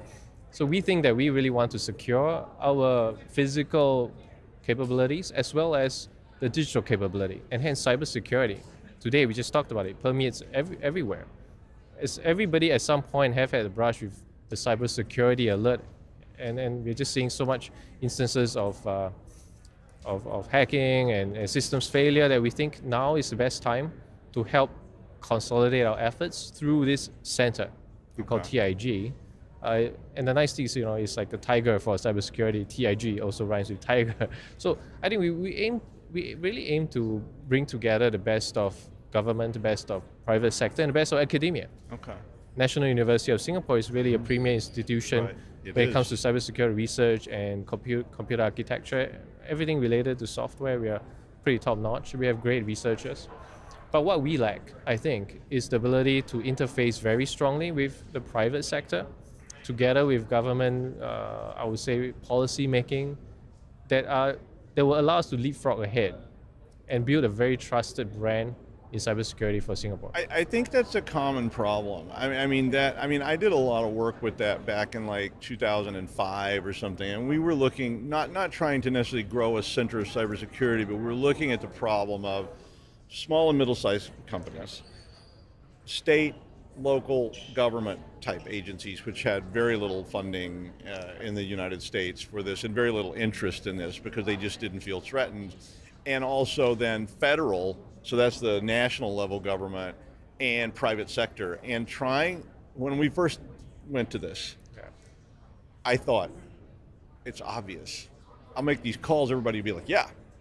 And instead, I was like, there is no way we would ever participate in any information sharing with anyone, and it was just like, whoa, and we got this stonewall. Yeah. So how do you start to pull all those things together? Well, essentially you articulated what we call a cold start problem, or chicken and egg problem. Essentially, you kind of need to demonstrate that you have the ability to help companies first, and usually to reduce the friction of that, government policies, financial support tends to help, and so that's why in the center, and actually we've been partnering with CSA, Cybersecurity Agency of Singapore, for a while now, even predating the center. We have launched programs like CyberCall, where we encourage private participants, private companies, to look for solutions to match them with startup capability that are innovating, and helping them consolidate it into a real project with a fixed time frame, so that the outcome can be very measured. In this way, we've started to see some interesting successes around this program, where companies who have gone on to our program and have developed solutions for our industries, for example, maritime, have actually been gone on to get acquired after the program, right? And we actually support it up to $750,000 for a project. Okay. Yeah. So people come to you. So pretend I have something valuable, which I don't. A private company with something for maritime, and I bring that to you, and then this is going to be supported by your. Yes. So does that have to be in Singapore? Yeah. So Okay. the good thing, Singapore is very global. We have no domestic flights, right? So in some way, and because of the fact that I think we're trying to encourage more positioning in Singapore as a cybersecurity hub, being in Singapore makes a lot of sense for companies to enter, and we kind of require that ability for the company to be to actually do most of the activities in Singapore, to help our local enterprises or large companies based in Singapore. And I mean, and that's a great location for Oceania and Southeast Asia for sure, because Singapore is the sort of central hub of that whole region, from New Zealand all the way on back up in to China and Japan and all that. So because a lot of flights connect through there, even if you're going to Japan or somewhere. That's right. That's right. Within a 6-hour window, you can go to most of Asia Pacific from Singapore. Singapore International Airlines. Yes. Very nice airline. It's a great airline. That I've always liked, but it's a great way to fly. It is a great way to fly. They should give me first class for that. Yeah, I know. Yeah, you heard that. So at what stage is the project? So how is it advancing now? Yeah, great question. I think we are really looking at projects from small seed-funded companies to larger, medium-sized cybersecurity companies. The projects can range from government requirements, on-prem, off-prem type of security systems, to full-scale deployment across multiple sectors. Okay. So the project size is really limited by the amount of funding we can provide, which is up to 750,000. So depending on whether that is something that the company is interested to build for, right, it's up to the company to choose the amount they will need to support a solution being deployed for our, I call clients, but really it could be government or it could be private sector. And that's like an incubator then? So I mean, it's like I'm gonna propose my company.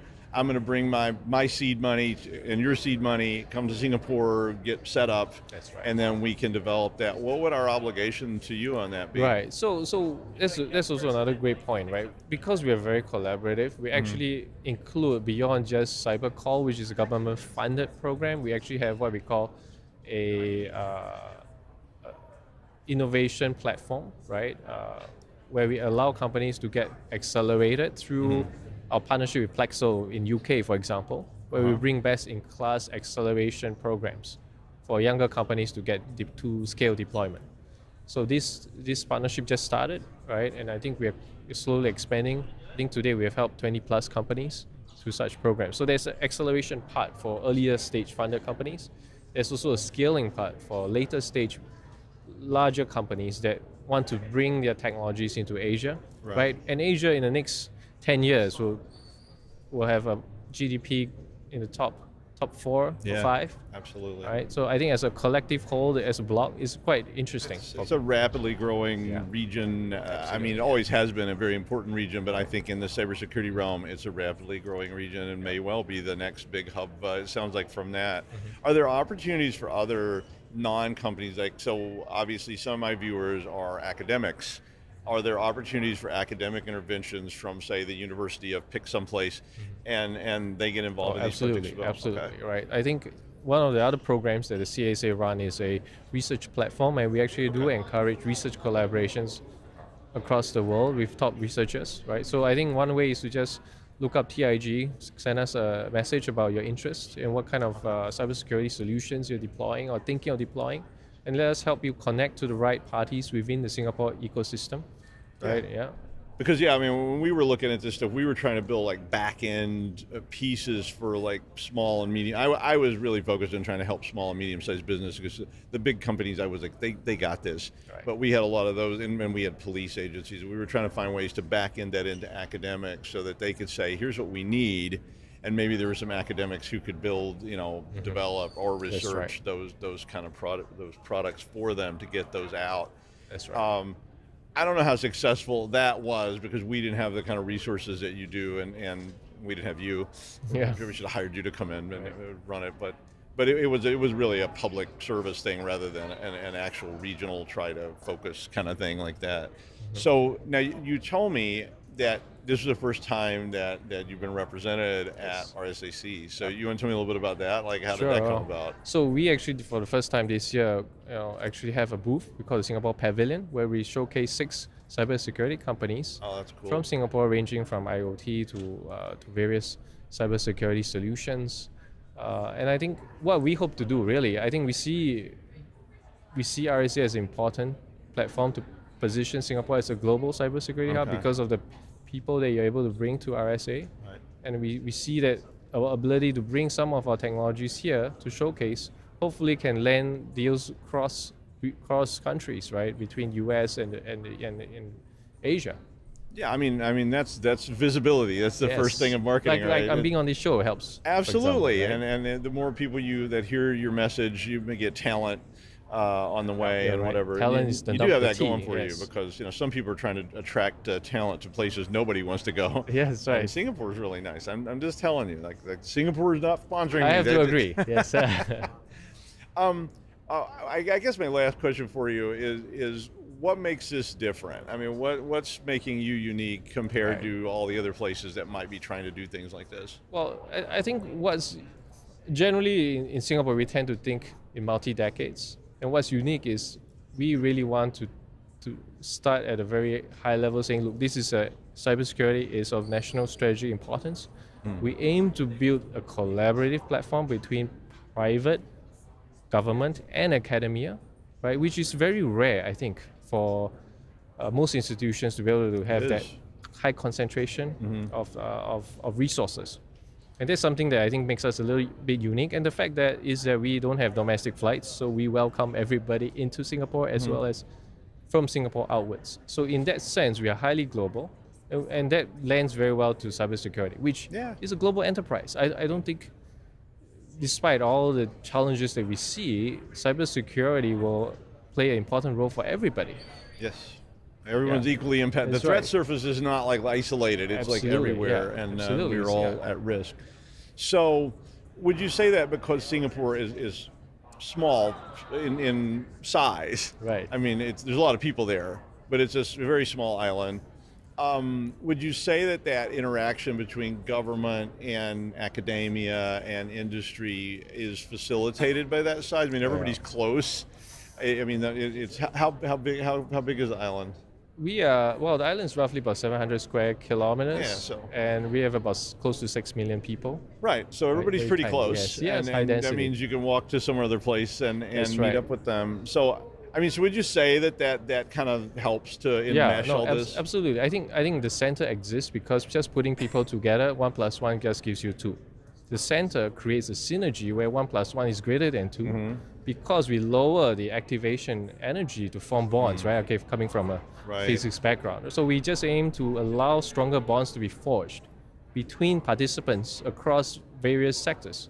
I think that's the difference the center brings, right? Very concerted, fully resourced, multi-million-dollar effort from the government, from National University of Singapore, and the private sector. Over time, we aim to grow this significantly. And I think that we only started the center in September 2023. I think it's smart. I mean, I think it's a great location Thank you, yes. for a growing region that is equally impacted by cybersecurity issues and so forth. So I think it was a smart move, and Singapore is a very, very central, easy to reach location in that very stable economy, very stable Yes, government, that's right. and all those things that you Absolutely. kind of want Yes. when you're putting companies in various locations internationally. Because that when I get asked for international consulting questions, I used to do consulting for people that were planning to open business in China. And one of their first questions almost always, what do you think about this city? Right. You know, and I mean, China is pretty stable, really, but they were like, what do you think about this city? You know, and it's like, I don't know, I haven't been there. Maybe you should send me there and I'll check it out. But you know, Singapore is just such a stable place, and it's been there for a long, long time. And so that sounds exciting. It's very exciting. Please come to Singapore very soon. I hope so. Wouldn't that be awesome? Well, if you want to find out more about CyberSG, please visit securityweekly.com/CyberSGRSAC. Thank you, Benjamin T, for coming on the show Likewise, my today. pleasure. And thank you again for being here watching me. I think that's my last interview at this year's RSAC conference. So thanks for having me on. If I don't Save get the best for the banned- last. Is what? Saving the best for the last. This guy. But that, I tell you, that's you stick around though. We got more content. There's still more to go here at RSAC before this all wraps up this evening. So thank you for joining me, and I'll see you again soon on the Security Weekly News.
We're back at RSAC Conference 2025, broadcasting live from the CyberRiskTV booth at Broadcast Alley in Moscone West.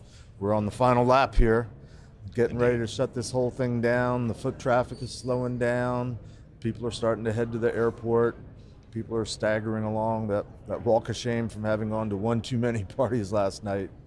But we're gonna get through this. We are. I am the co-host of Paul Security Weekly, Jeff Mann, and I'm here today, this session, to talk to Matthew Warner, who's the CEO and co-founder of a company called Blumira. I am. Matt, welcome. I'm excited to be here. How are you holding up from this week? I'm doing well. Doing well. Pacing yourself well? Well, I wouldn't say pacing myself. I've been recovering since Monday still, but here I am. I'm doing well. You're one of those, oops, I did a little bit too much on the first night? Yeah. I learned that lesson a few years ago. I never learned my lesson, apparently. Gotcha. Yeah. Gotcha. Well, tell us a little bit about yourself, how you got into cyber. Sure, yeah.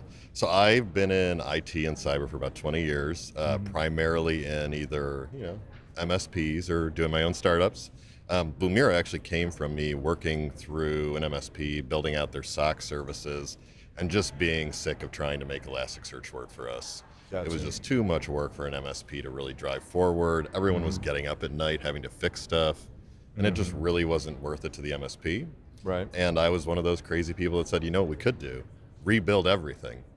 And that's what we did. We can make it better. We can stronger, make it better. faster. Exactly. Yes. So that's what we did. We spun out of that MSP, started Blumira about 7 years ago. Right. And for me, I've been a SOC operator running MSPs in IT for a long time. And if I know anything, it's that you got to build stuff so people can still sleep at night. Right. And got to reduce that paging on call. Like, that is my goal. It always has been my goal. And when we started Blumira, our motto was, we don't want to wake up at night. And that is our motto that's continued through to all of our customers as well. So we are here really to help. So this is not just a random No, it's not. No, piece of swag. There's a subliminal message. Yes, everyone should sleep more, especially at RSA. Not that I took my own guidance here, but I'm just saying, it's important. But it was a choice. It was a choice. Exactly. That's an important distinction. Exactly. Yeah. Right. So you started Blumira. You think you can make it better, stronger, faster. Yes. And other than doing that, why did you do that? Who are you trying to reach? Sure, yeah. So, 2018, this was before the crazy boom in some regard for where things went during COVID and security. Right. And as we've continued to move through, I think a lot of us see that, thinking back 5, 10, 20 years ago, the SMB, mid-market, and MSPs and MSSPs have always been left behind by security technology. Right. Realistically, almost no one makes technology for them, or they make it for a weird segment within that, and it really isn't supporting them in their growth. Right. The way we really like to look at this, and we have since the beginning, is that an organization that grows their security maturity, an MSP that can grow their security maturity and grow the maturity of their customers, will be more secure over time, will be better as an organization, and will just operationally be better. Right. It's something that it's really easy to miss in security, that if you are doing security well as an MSP, as an organization, you will be healthier because you're following those processes, you're putting in that work, you know what's happening in your organization. So we've built Blumira really to focus into how can we help people get better? How can we help the people that work at that MSP really be able to deliver the service that's best for them and their customers? Right. And how do we make sure that everyone is secure? We see that everywhere on the floor AI this year. Right. We are, of course, like everyone, is working on AI. But really the way that we look at that is, you can't remove the tier 1 of security. You have to provide AI that makes people better and really aligns to what the human needs. We cannot kill the tier 1 and the entry level of cybersecurity. What will we do in 5 years, 10 years? Who is going to take those jobs? Right. AI does not make security. The people who build it do. Right. Well, and for all the hype of AI, and I've had several discussions of really passionate, geeky people that are into it, that are like, this is game changing. This is not quite the Black Obelisk 2001 moment, but, more along the invention of the steam engine type of moment. Sure. Where, we're shifting to a new age. And I get that, but it's still a tool. Yep. And it's still got to be utilized by people. Wielded well. Yeah. Okay, that's all we need to say about AI. Yes. So let's talk about how there's this neglected, underserved segment of society, which is the small, medium-sized business, which, I've been a PCI QSA for 20 years. And in theory, I only work with the big guys, the big merchants and retailers and service providers. But that's like 1% of the companies out there. And, most of what's going on over here at the chaos that's the expo floor is everybody's going after the enterprise. Everybody's the whale hunting. And what's left for the little guy? And it necessarily has to be organizations that can pull together the expertise and lend themselves to the many. So I sincerely appreciate that you have a vision for that and do that, and I appreciate that. Can't help but try to promote it as much as possible. I mentioned PCI. I imagine you stumble upon that every once in a while. And the new requirements and the in its own way kind of game-changing way that they've actually updated finally version 4, a lot of the language and a lot of the requirements, because people couldn't read it and translate it to modern technology. They actually had to put the words in. But clearly has a big impact on MSPs that are trying to, they're the ones that are receiving all the outsourced from the merchants. We've got a third party that does it. Out of curiosity, are you guys PCI compliant yourselves? We actually were PCI compliant for a number of years. We moved away from PCI compliance about a year and a half ago to focus more on SOC 2. That's something we could pick back up. We don't see actually, internally, we don't try to hold any card data, as you can imagine. We don't want to be a service provider when it comes to that. But when it comes down to how we provide PCI support and how we align to PCI, it's really the big changes we've seen with 4 have really been an expansion in the logs that people are required to collect and view. I know a big change for a lot of our customers was that they had to start collecting their door logs, and they had to start collecting how people are actually accessing the scoped areas. A lot of our customers never thought about that before. And really more importantly, a lot of that technology is from the early 90s, if not later than that. So it really became this interesting challenge of how do we support SMBs and the technology they invested in 10, 20 years ago, and actually make it something that meets the compliance standards of PCI, pull that data into Blumira, and really give them the visibility they need. And a lot of what we hear across the SMB, to your point, is that they really aren't able to get the visibility they need across the tool sets that are available to them. It's really easy in the SMB to assume that the SMB needs a black box and just needs to do it for them. But in my experience, what people need is something that they can really sink their teeth into. It shouldn't be hard, it should make their lives easier, but it does need to expose that ability for them to meet PCI through reports already being available to them, making sure they're getting the log data they need, making sure they're getting the visibility and alerts they need, to really ensure that when they go into that SAC, they are answering the questions the right way and they're seeing the it needs to check the box. But I mean, I've always tried to push my clients towards, don't just check the box. Actually embrace it and understand the context of why this is important and why it matters and why it should matter to you.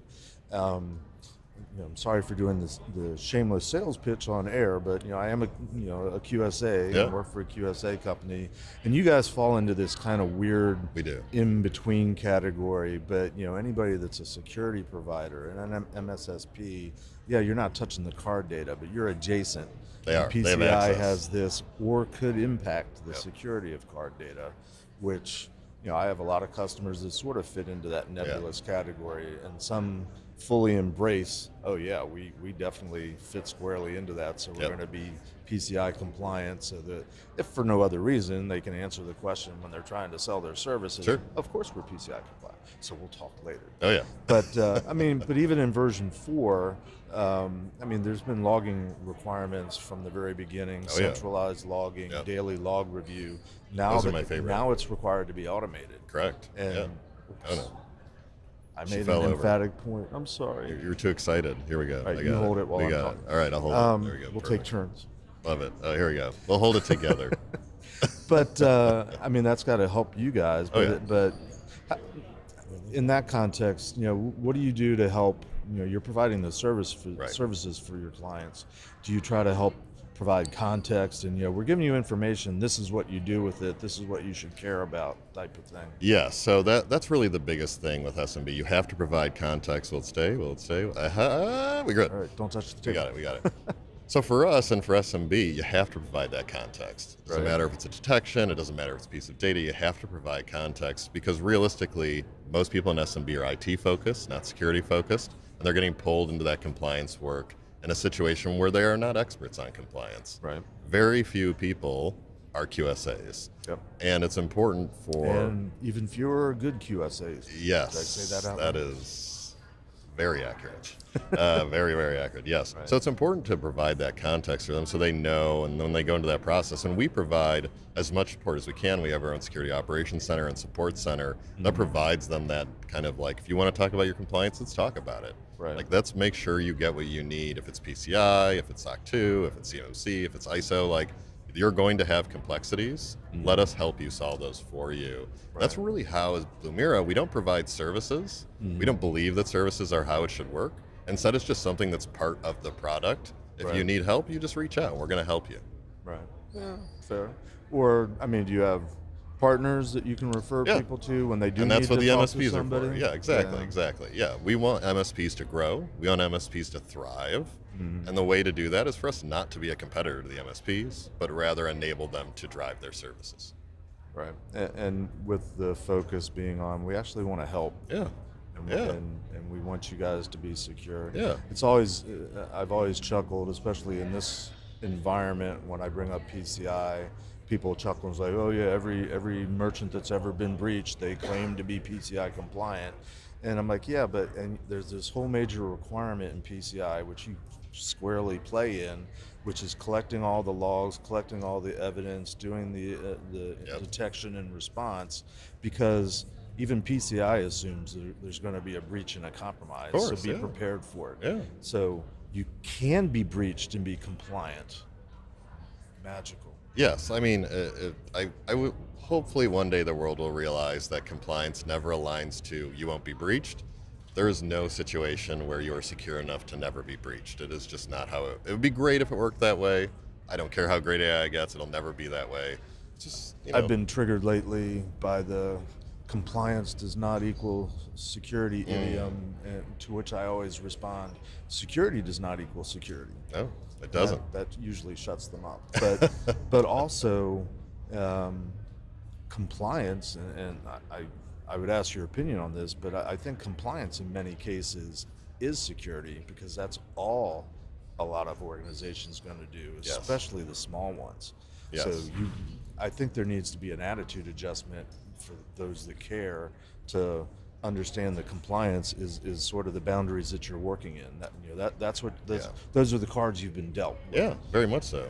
And let's make it work within that context. Well, I think you're also seeing that delineation between enterprise and everyone else, right? At enterprise, it may just be a bother because you're going to have your governance team. They're going to be telling your security team to do stuff, your IT team to do stuff. Right. In the SMB world and MSP world, you do not have a governance team in a lot of cases. You have your security and IT team that are going to be applying those controls, and you're exactly right. Those are going to be the controls you're following.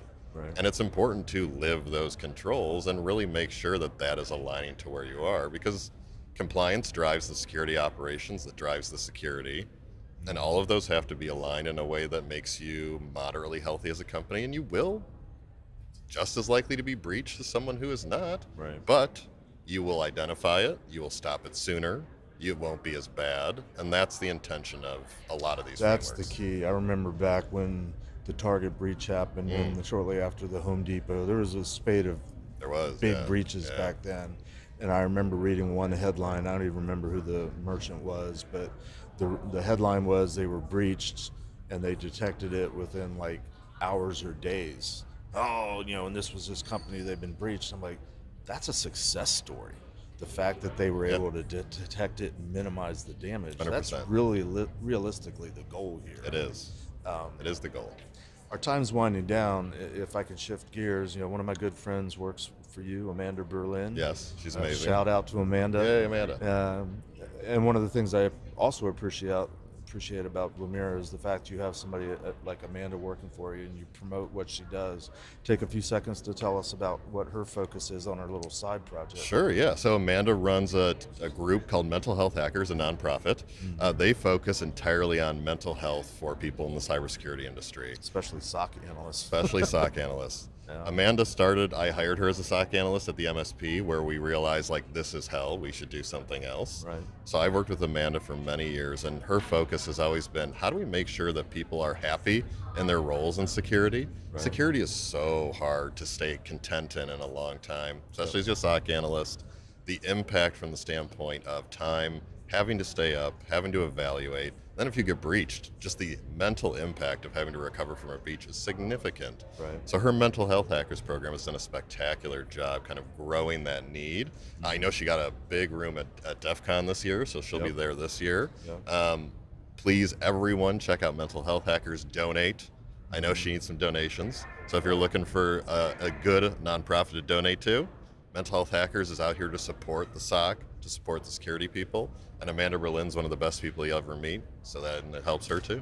So I appreciate how you back up not only the commitment to the small and underserved organizations out there, but the people that have to support the small and underserved organizations. We got to all still be here. We got to make it through. If we all burn out, there's no one left.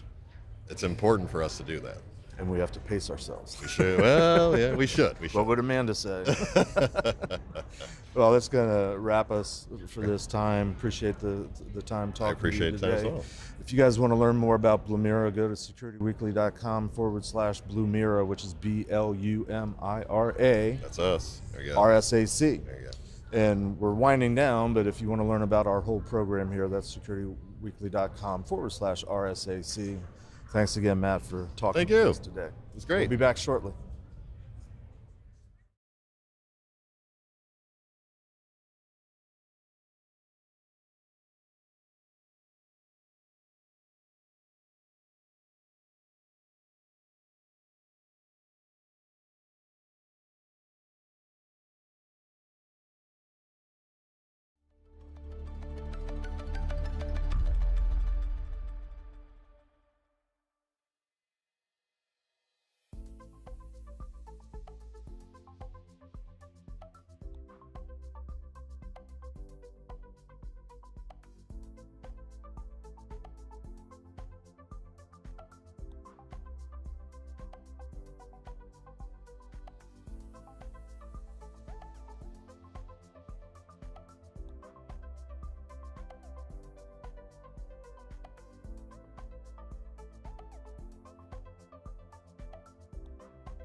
Welcome to RSAC Conference 2025. We're here recording live from the CyberRiskTV Studio in Broadcast Alley at Moscone West. I'm your host, Mandy Logan, and joining me for this interview is Mo Abul-Magd, VP of Product, Cybersecurity Group at Sandbox AQ. Welcome, Mo. Thank you. Thank you for having me. I'm excited to be here. I'm glad. Yeah. And I've got to say, I would imagine being in your position, that being at RSA let me get this correct, Yep. Was exciting because you are actually working with Sandbox AQ, which is developing so many things that are AI and and eventually quantum related. Yep. So when you are walking the show floor, when you are meeting with people, does it feel like enhanced excitement to be on the inside of what everybody is talking about? Oh, definitely. Definitely. I think coming to RSA is always a great experience. You know, it's the biggest cybersecurity conference in the world. There's just so many companies here doing a lot of really different things. It's a great opportunity to talk to customers, hear what people are doing, like what they're worried about. But yeah, definitely. I think it's really fun, especially this time around of, being at Sandbox AQ, where we're really trying to push the envelope around AI, around quantum, around kind of large quantitative models, and kind of seeing the trend of AI being mentioned a lot. And I've been hearing a little bit about quantum and post-quantum coming up as well. And it's really encouraging to see and really exciting that, we're here kind of pushing that envelope and we're starting to see these trends really kind of take off. And quickly, because of your computer science background, so when you were a freshman just looking into all of the possibilities, and you look ahead now, you're going wow, I'm in it, I made it, I am doing what I dreamt of back then? Oh, definitely. When I was a freshman, the cloud wasn't even a thing. The clouds were actual clouds, which just rains down water on you. But yeah, I think seeing what's happening now, I don't think anyone could have really imagined it at that point, way back then. And even I mean, we were talking about this before, of just being in San Francisco and just seeing the number of Waymos that are driving around is pretty wild, how many there are, and that's all driven by advancements in AI, advancements in technology. So it's definitely an interesting and a very, very exciting time too. It is. Now, will you please tell me more about Sandbox AQ? Yeah, definitely. So we originated in Google, so in Alphabet and in the Moonshots division. We spun out of Alphabet in 2022. The beginning of the mission for why Sandbox kind of started was to try to figure out, is there cool problems, are there problems that we could try to solve for at the intersection of AI and quantum? So that's where the A stands for, is AI, and then the Q stands for quantum. Spun out of Alphabet in 2022. Since then, we've had 2 fundraising rounds of just under $1 billion. So a lot of really great investors, really kind of backing what we're doing and really believe in what we're doing around large quantitative models, and applying those to kind of different sectors of the of solving kind of a bunch of real world problems, which is super exciting. Well, can you tell me one? What is one real world problem that LQMs are solving? Yeah, definitely. So maybe I'll describe what LQMs are, and then kind of dive into some of those problems. So everybody knows large language models. They've really taken off with ChatGPT, where it's really kind of text-based interactions and trained on basically all the internet and cat pictures. So really great for customer service types of interactions, where you want to have a chatbot where someone kind of talks to an LLM and then it brings you back kind of some answers. LQMs are trained on numbers. They're trained on numerical kind of information and really meant to solve real world use cases. So one of the examples is within Sandbox, we have a division that's focused on helping with drug discovery or material simulation, where using the training sets that we come up with, they're generated by the equations of chemistry, and to be able to then simulate how different molecules are going to work with each other, so that we can really accelerate drug trial times, for example. And we look to implement the same type of thing for cybersecurity as well, which we can definitely dive into. But it's really around training on numbers, finding the quantitative relationship in all of this vast amount of data that we're analyzing very, very quickly, and then surfacing really interesting insights for you to solve actual problems. So that makes me think you're talking about predictive security. Mm-hmm. It's definitely one aspect of it. But how does that play out? So for somebody in the field, somebody who is on the security team or in the SOC, what would they see that you would say goes, yeah, that's exactly part of LQM's ability to predict what is coming? Yeah. Maybe I can. Maybe I'll use ActiveGuard as sort of the example of what we do. That was just released last week, right? That was. Yeah. So that's our cybersecurity product that we released. So it's a non-human identity and cryptography management platform. Non-human identity and cryptography management platform. Yeah. You might need to come back to that, but yeah, no, definitely. Go ahead. We can dive into that. So, effectively, what we do with ActiveGuard, with like the way that we leverage LQMs, is we plug into what we call the security exhausts of your organization. So, like you, as a company, already have a bunch of different security tools deployed out there, and those tools are generating a large amount of data.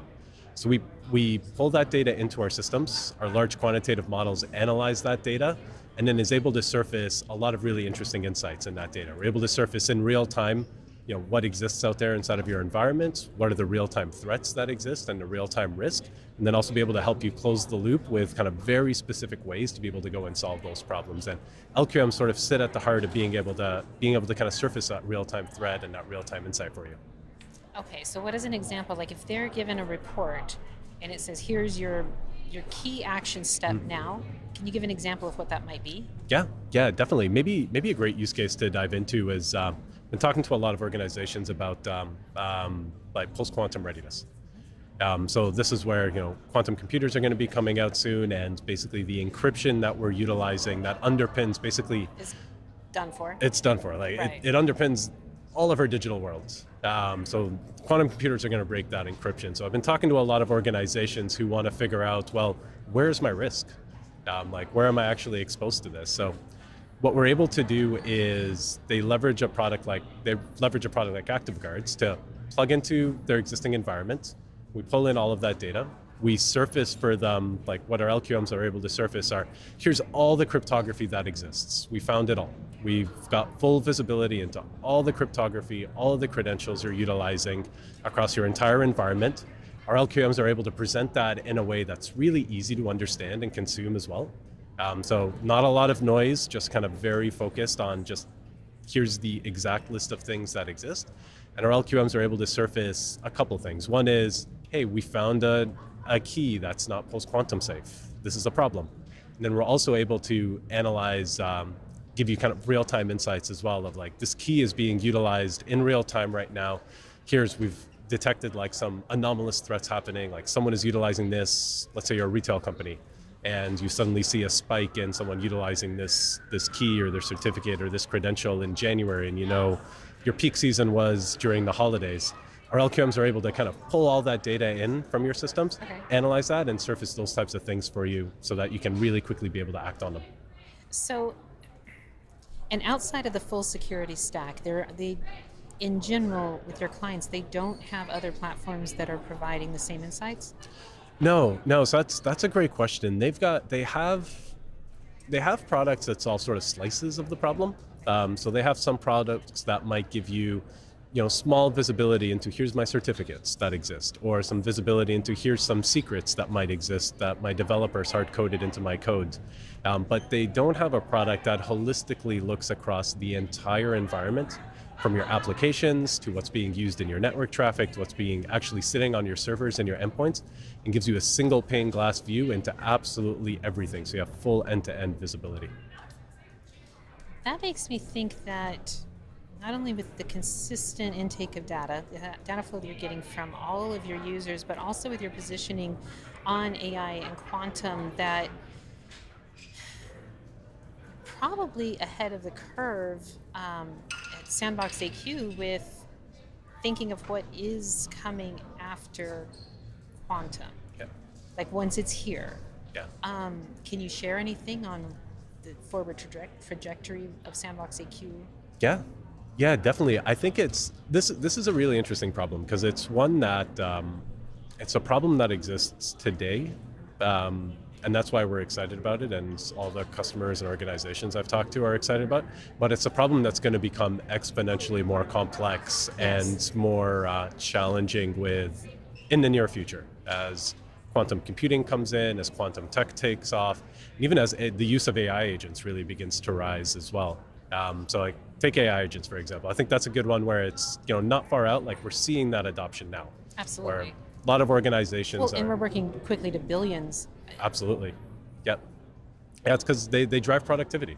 Like organizations want to adopt AI agents because they drive productivity, so they're really eager to utilize it to do things like develop code or develop applications for you. And like you mentioned, like there's well over a billion AI agents that are out there that are out there and being utilized. Now, some of the problems with AI agents is the security around it really isn't that strong.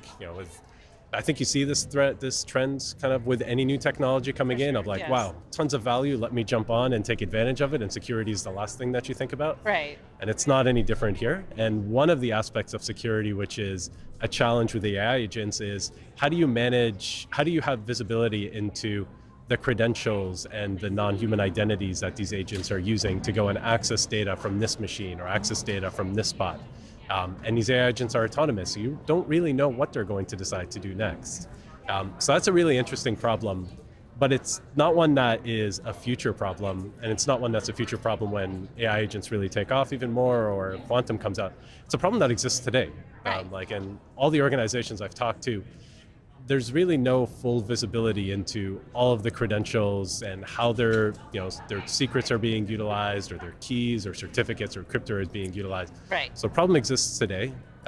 It's one that's going to become exponentially more complex with AI agents and with quantum tech as it comes out. So what's interesting, I think, and exciting, working at Sandbox is we're solving a real world problem today, but we're definitely, we're solving a problem that's going to become even more acute, I think, as time goes on. That's a really interesting space, I think, for us to be in. It is. I mean, it's still, to me, it gives me the feeling of living the future.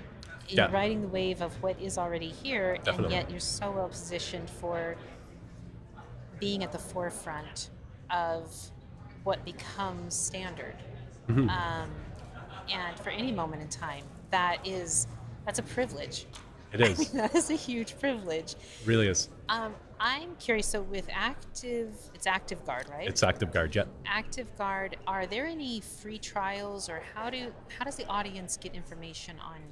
There is, yeah. So we do have a free trial for ActiveGuard, so free trial for 30 days. So anyone can hop into the product, utilize it, start to use all the features with it. On our website, activeguard.com, on there is all the information. So you can go in and learn more about the product, about the use cases, things like that, and then be able to sign up for a demo. And then our team will get back to you and take you through a demo, and then sign up for the free trial as well. What is the time to deploy? Time to deploy is really fast. So it's a SaaS-based product. So in terms of kind of getting started, to go from there's nothing to deploy inside of your environment. It's entirely SaaS. It scales. The architecture is meant to scale, especially with like all that data that we're pulling in and analyzing in real time. It has to, and because we're plugging into what we call your security exhaust, the time to go from starting to see value is super short. Basically, we've got integrations with companies like Palo Alto, with CrowdStrike. So if you're using those products already in your environment, it's a couple clicks in our UI to be able to connect those to ActiveGuard, and then we start to show you real-time insights into visibility into all of your credentials and crypto, and then start to immediately show you the risk associated with it as well, and how do you remediate that risk. So the time is really, really short to be able to go from starting to value. And what is something you've heard of that you didn't expect with a customer who did deploy Integrate? Is there any story you can give us that was something like, didn't really expect that outcome? Yeah. I think it's the visibility that they suddenly are able to get. I was talking to a customer earlier, and what they were sharing was they're trying to get ready for post-quantum. And they were sharing, well, I know what I know. I know, if everybody in the organization followed things to the T, like here's where my keys and my secrets and my credentials live, I know where those things are, but I don't know what I don't know.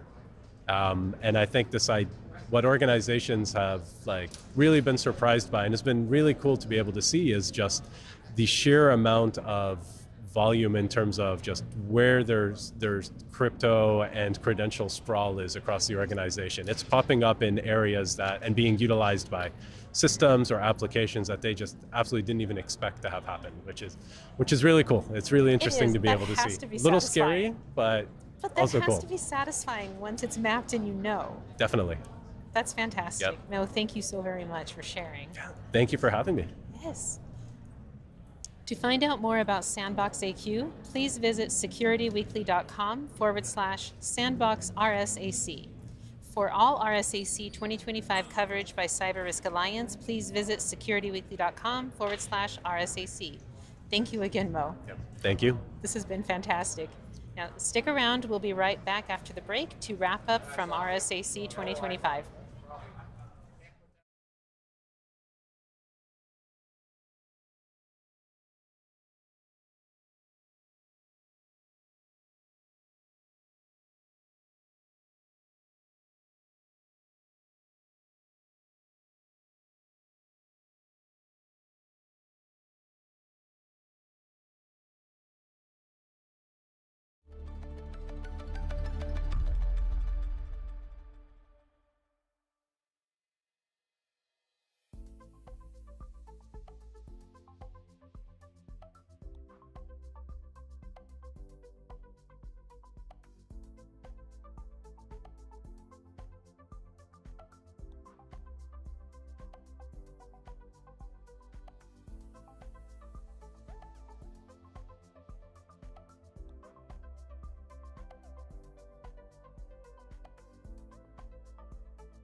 Welcome back to RSAC Conference 2025.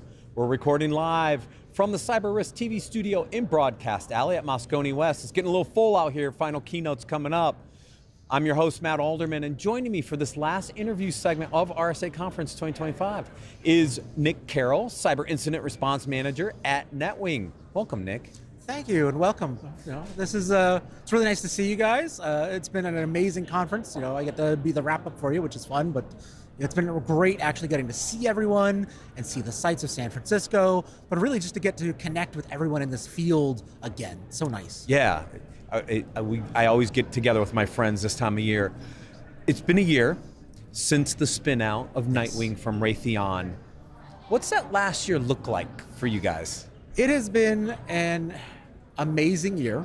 I mean, it has been a lot of work. It's been a lot of work for all of the teams. We're having to do this startup on really just an amplified schedule to make sure that we can break away and become our own entity and truly be what we can be and take our mission forward and really drive it in ways that are exciting and new. But we've got this startup energy going, but at the same time, we're carrying with us, 40 years of combined experience across the entire company. So it's this amazing blend of startup culture with actual experience and capability to continue to deliver on really critical missions. So what's the key kind of focus areas for NetWing, right? When you look at the cybersecurity space, it's broad, right? Kind of where's your niche? Where do you guys really focus your capabilities into the market? So NetWing is really focused on national security, cybersecurity operations, working with DoD, the intelligence community, things like that, doing all kinds of different operations to support them, whether it be doing offensive or defensive work to help them with testing things and learning out how different things work, but then also applying that across the commercial space. One of the things that a lot of people tend to forget is that critical infrastructure is very important for national security, but a lot of that critical infrastructure isn't owned by the Fed or owned by state and local government. It's owned by corporations. Right. It's owned by these corporate partners that are assisting in making sure that we get food and energy and transportation to our homes. And so we're able to do not just the actual intelligence community work and this really deep research and really high-end, cyber capabilities for our federal partners, but we're able to take that and apply it to support critical infrastructure across the country. Yeah, I mean, critical infrastructures, healthcare, energy, even the financial systems, right? Yes. Those are all commercial entities, right? And yes, the government drives some stuff there, and CISA's done a really good job of bringing stuff in capabilities to light, but they're owned by private companies. Right? And so how do those companies deal with it? And what I see in my career, you have different levels of maturity across those industry sets. Absolutely. Right? Financials have been regulated for a long time, so they're more mature, typically on average. Healthcare, not as much. And then you move into energy sectors, and various energy sectors, they all vary, right? And so they need help, I think, really helping them bolster up their capabilities and protect our national infrastructure, right? Yeah. Very much so. The levels of maturity does vary a lot. We've got industries that have been regulated for a long time, like finance and healthcare. And so when we assist clients in that space and we're working to do cyber defense with them, we tend to do a lot more stuff that is higher on the maturity scale for helping them close really advanced systems up. Working on doing pen testing with them, working on doing proactive threat hunting. Yeah. And that's different from, say, if we were working with a smaller local government, like municipality kind of thing, where they're doing, stormwater or something, right? The maturity isn't really there where they need, I need a pen test every year to find out the new holes that I haven't closed yet. You can go in and be like, hey, let's start with the basics, the cyber hygiene, let's get you squared away, and let's get you resilient so that you can actually be, a proper member of a defended national security posture. Yeah, so you talked about cyber hygiene. It's one of those foundational issues. Where's the biggest gap you see in the practice around gaps in cyber hygiene? I wish I could say that everybody had the best cyber hygiene already, because we've been talking about it for years now, right. And it's a solved problem. But the reality is that we support clients in Fed side, in state and local government, and in commercial side, where we're still seeing a lot of gaps and misses in things like MFA adoption, right? Right. So a lot of the threat actors that my team has to respond to and deal with, they really like that edge networking technology for VPNs and your cloud infrastructure and stuff, because it's a really easy entry point for them. And we're still seeing a lot of, shared credentials or passwords that never expire, or even just, zero MFA on those kinds of solutions, or minimal patching on VPN systems, where it's like you're not patching the edge devices. Everybody has moved to a point now where you have to have EDR. You have to have, this endpoint piece, and you've consolidated this really strong internal security piece. But a lot of our edges, there's no EDR for a lot of firewalls, things like that, right? There's no EDR for VPN appliances. So you wind up having to really focus down on doing proper hygiene basics with MFA, strong passwords, strong patching policies for those edge pieces to actually lock things down and make sure you're not allowing people to slip through. And it's not just MFA, it's phishing resistant MFA now, right? Because we've seen so much with these MFA attacks that it's not just implementing MFA for the sake of MFA, it's deploying the right MFA as well. Yes. Yeah, that's a big thing now. It's always this cat and mouse game with security where it's like we do something and the attackers come up with their answer and we come up with an answer. And we're seeing that start to happen with the phishing now, where they're phishing for MFA backup codes, they're phishing for device activation codes, they're phishing for the pieces that allow them to bypass the MFA. And if our users aren't trained how to spot this new wave of phishing, they could fall for it and they could accidentally compromise the MFA system itself. Yeah, those are those foundational elements that slow us down. Let's talk about cyber resilience for a second, because it's something that's been in the news a lot. What do you have to do to prepare yourselves to be more cyber resilient? Because it's not necessarily the same, right? There's some nuances to what you implement that also help protect you, but cyber resilience more than that. It's how to make the business resilient, and if there is an attack, how to recover fast. So what are those other things that people have to think about under a cyber resilience kind of program? So that's a really big thing now, is that you have to begin to incorporate other teams outside of your SOC and outside of your traditional cyber team. You have to bring in IT, you have to bring in human resources, legal, communications. They have to understand their business operations, how their business operations interconnect to everybody else, and what it takes to rebuild and move on if the worst happens. But really, we're starting to get to a point now where it's not just enough to say like, well, you have to be resilient. Because when you think of resiliency, you're traditionally thinking about like recovery or, is it business, so let me ask this question real fast while you're answering that. Is cyber resiliency just business continuity and disaster recovery 2.0, or is it more than that? I think it has to be more than that. We have to be adopting proactive cyber policies and proactive cyber, defenses into your resiliency program. Because if you look at recovering from a ransomware attack, it's great that you can recover, but you were still down for 2 weeks while it happened and business stopped. And you can't have that if you're like a healthcare provider, right? You cannot fall back to paper records or turn people away all the time because you're actually impacting patient care. So you have to be able to say, yes, not only do we have the ability to recover and we've tested and we've got the policies for these things, but that we're actually implementing something like proactive threat hunting, that we're implementing true vulnerability management, that we're getting ahead of these things that could push us into a position where we have to fall back. How important is tabletop exercises in your cyber resiliency program? They're still very important. I know people are saying like, oh, it's not as exciting, or it's the thing that you've been doing for a while, but it's still something you need to do. It's still something that allows you to really test stuff. But the way to do it now and to make it proper and to get the best value out of it is, like I mentioned with resiliency, going beyond your SOC team or anything like that, right? Same thing with your tabletop, If you're not bringing in your communications team, your HR team, your legal team, so they understand like, hey, this is what we have to do. And that we've tested those communications path flows. We've tested, the handoffs. We've tested those pieces so that we can say, yes, we can do this quickly and get back to business over the entire entity. Then you're not really doing yourself a favor by doing the tabletop if you're just doing like one tiny piece of your whole entity. Well, I'll give you an example. When we did our first tabletop in my day job, it was a ransomware attack, but it was focused on a SaaS-based application. And the first question we had to figure out is, well, who's our contact at SaaS company XYZ? Because we don't know if it's their problem or if it's our problem or what happened, right? And when you look across the business and look at all the different things that are in the environment, you realize that you have these dependencies that you don't think about initially, and the only way to truly test them sometimes is to actually go through the exercise and go, all right, who's got this company's contact information? It opens your eyes in a different way. It really does. Yeah. Absolutely. And so the other part of your practice is threat hunting. Yes. How does threat hunting tie into this? I mean, I know the basics, but is it to test your resiliency? Is it to test your cyber hygiene? Is it a combination of both? How should people think about leveraging threat hunting in their program? So it's a little A and a little B, right? The reality is, like I mentioned, you have to be proactive nowadays in your resiliency. You have to be proactive in your entire approach that you're taking.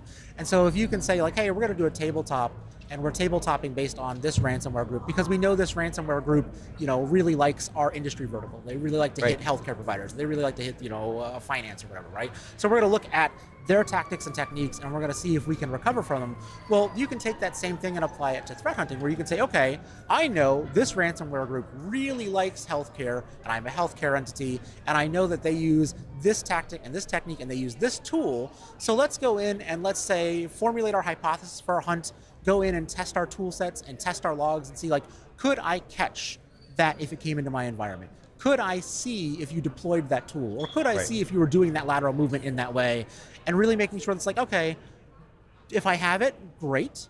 And if I don't, then we can go, all right, what do I need to get there? Do I need better visibility? Do I need to tie into different systems? Do I need to talk to Bob in accounting to make sure that his system ties into everything else? And we bring all these pieces together so that you have that visibility across everything, so that you can build proper alerts and get your team ahead of it, so you don't wind up being behind it when they eventually come knocking. Yeah, and when you find gaps, go close the gaps. Oh, please, right? yes. Please, right? If you're gonna do the exercise, at least take the lessons from that exercise and close those gaps for the next time. Absolutely. We work with a bunch of clients on things a lot, and we take them, findings on vulnerability assessments or penetration tests, or even in threat hunting, where like where we have this gap, or hey, just so you know, this vulnerability is being exploited in this firewall system, and I know you guys have that. Please patch this right away. And then they kind of put it on the back burner of like, we'll get to it. And then sometimes it comes to be push comes to shove, and it's like, okay, well now we're having an incident and we're having to deal with these things together. And when you go back to that root cause analysis, you dial it back and you go like, hey, remember that thing I told you about 2 months ago that you really should patch and address? Turns out that was the avenue they took to get in. Right. So please, let's be proactive, and let's not just say we found a gap. Let's actually close it. Let's close the gap. Yes. Nick, thank you so much for joining us. Thank you so much for having me. Yes. If you want to learn more, please visit securityweekly.com/Nightwing RSAC. Again, Nick, thank you so much for joining us on Security Weekly. Thank you. It's been great. All right, folks, now we're going to do the live wrap up. Just stay tight. We're going to end this conference on a fun note.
Welcome back. This is the end. It's our final wrap up, day 4. They're getting ready to do the keynotes. We're running a little behind, but we got to wrap this thing up. Mandy Logan's with me to do the final closeout. Yes. Welcome. Thank you so much. How was your week? It was packed and incredible. I've got to say, I think the first, especially Monday, Tuesday, the amount of energy and information and just I felt that the overall spirit this year was very strong, even though it also felt like a little bit less chaotic than years past. It's interesting.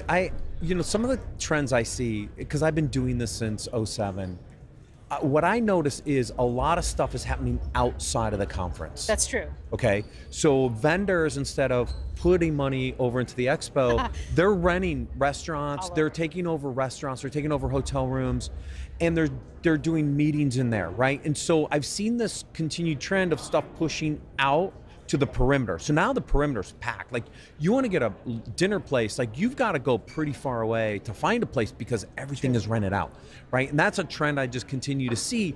That maybe drops the chaoticness a little bit, right? But the other thing I noticed on the floor is it's almost a desperation to get your badge scanned. Like, they're all the gimmicks to try to get you to the booth, right? Like the goats and the puppy dogs. And, yes. I agree, and I mentioned this yesterday. I'll mention it again, though, that we had started kind of taking bets on how many dollars were spent on toys for the show floor. Yeah. There was a lot of, I agree, the desperation to get the scans. Get the people at the booth. Yeah. Absolutely. I mean, well, I got this at a booth, so I guess I fell prey. Yeah, you did. It looks good on you, though. It's a nice hat. Thank you. I like embroidered hats, right? You need the embroidery, otherwise. Well, this is one where you get to choose how you want it. You got to choose which hat you wanted, and then you got to choose which patch you wanted. Perfect. And they put it together. Nice. Right. Nice. Yes. Lots of tchotchkes. Yes. The other thing I noticed, which was really, really interesting on the trend side, is some of the big public vendors are downsizing their booths. Did you? Yeah, they're not as, like, they used to all be in the front row. They all used to be like towards towards the front. And I'm seeing this trend of them, they're here, but they're not here at the same level they used to be. Now that they're public, CrowdStrike is everywhere, by the way. CrowdStrike's got the lounge across the street. And Illumio. Yeah, they're just huge presences, but Illumio's not public yet, right? Okay. Right, so they want to go public. That's so true. I fully expect that. But you take Tenable, that they're still pretty big booth, but they're kind of back a little bit. Rapid7 went to a 10 by 20. Even CyberRisk kind of went to a smaller size, right? They're all public companies. They don't maybe need as much of the brand presence here that other companies like Illumio and others who want to go public need, right? And so that was a really other interesting twist. I'm just so used to seeing certain vendors in the front. With magnificent, huge. Yes, that's not true. as much. I imagine that'll follow at Black Hat. And I thought it was similar at Black Hat. I felt like there was some things in the expo floor that felt simpler and more streamlined. Yeah. Even though there were more people and more, how do I put this? People who were just kind of like disassociated and not paying attention. Yeah. And I don't know if that's because of the inundation of AI information or not. Right, maybe. We're gonna get to some awards later. All right, so I want to run through a few highlights. So the Innovation Sandbox winner, Project Discovery, very interesting exploit vulnerability company with a way to build your own exploit framework. Paul actually interviewed them, I think, on Paul's Security Weekly. They win the Sandbox on Monday. It's kind of, remember our first kickoff, what I say about continuous threat exposure management, right? Yeah, Innovation Sandbox kind of went there, right? Yes. So that was interesting. I just thought that was an interesting one. You went to the DARPA experience. I did not. What'd you think? I think I'm always blown away by DARPA. I'm blown away by the level of intelligence and the real world situations that they are consistently striving for. And I was shocked by the experience, not because, I mean, you were mentioning like maybe it was overwhelming to people. I heard it was a little almost overwhelming, that they didn't know where to go or where to start, that it was, I guess, kind of self-guided, but there wasn't a lot of pointers to like what you should do and where you should go. Okay, and I can see that.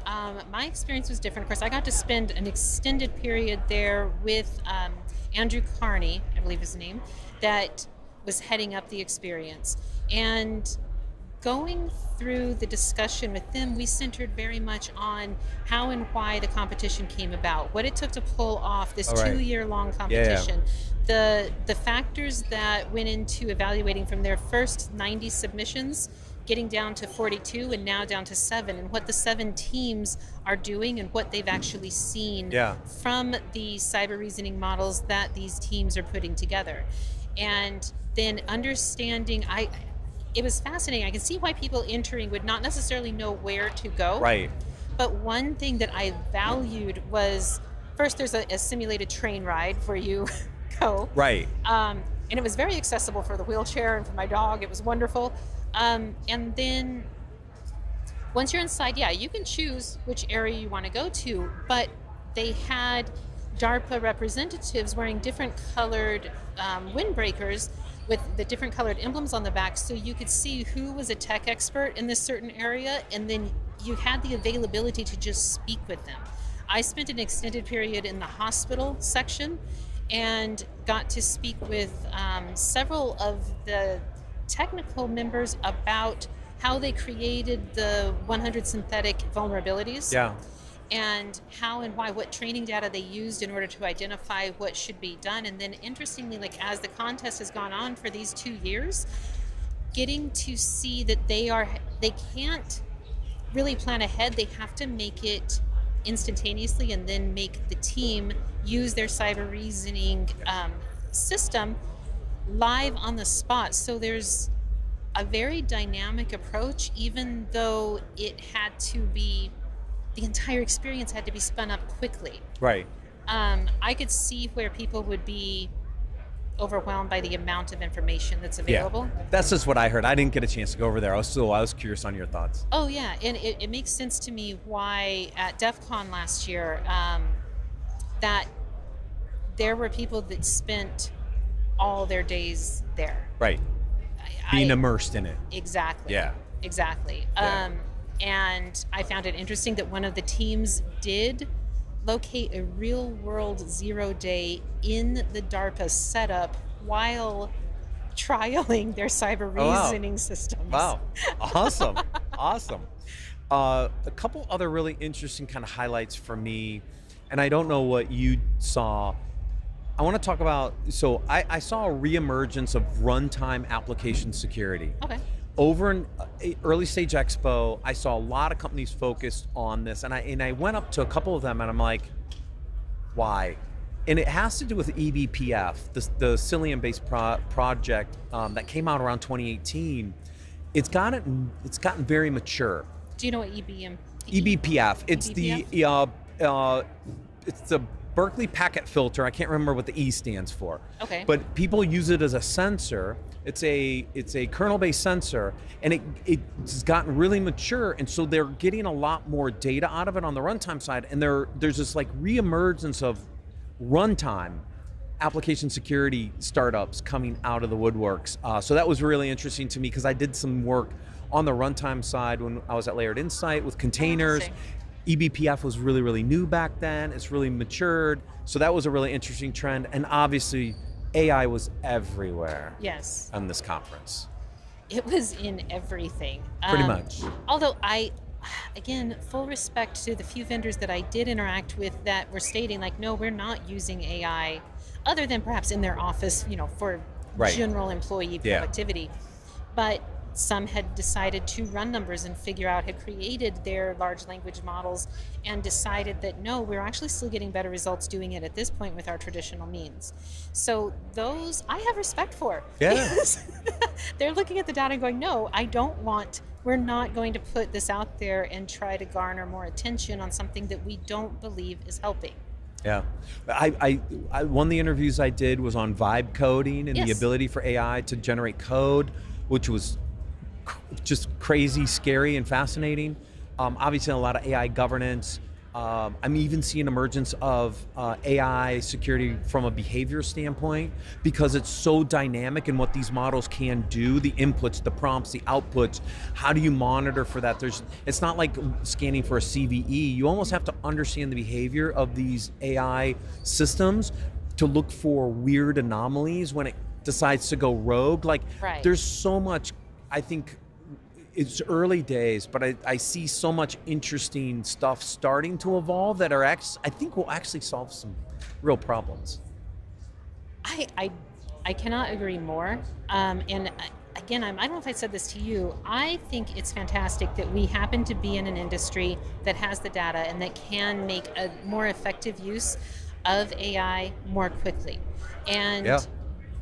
so seeing that, also, I feel like we're at the nexus of a large change or increase in, do you remember Freakonomics? Do you Yeah. remember the book Uh-huh. like that? I feel that even on the security side, with the amount of information, whether you're talking about like the sensors, you can talk about Yep. that before, but with this, with using AI and the AI agents and the ability to monitor so many more of the thousands upon thousands of variables that are going on, that each Right. company is going to get unexpected, useful insights. Not just that, oh, well, we've switched to remote work and we now understand we have 7 employees in this one city, maybe we should build an office there. But being able to go, oh, wow, I think there will be a lot of information that is gathered that helps them redirect the trajectory of the company or internal operations that goes beyond what we expect at this moment. Yeah.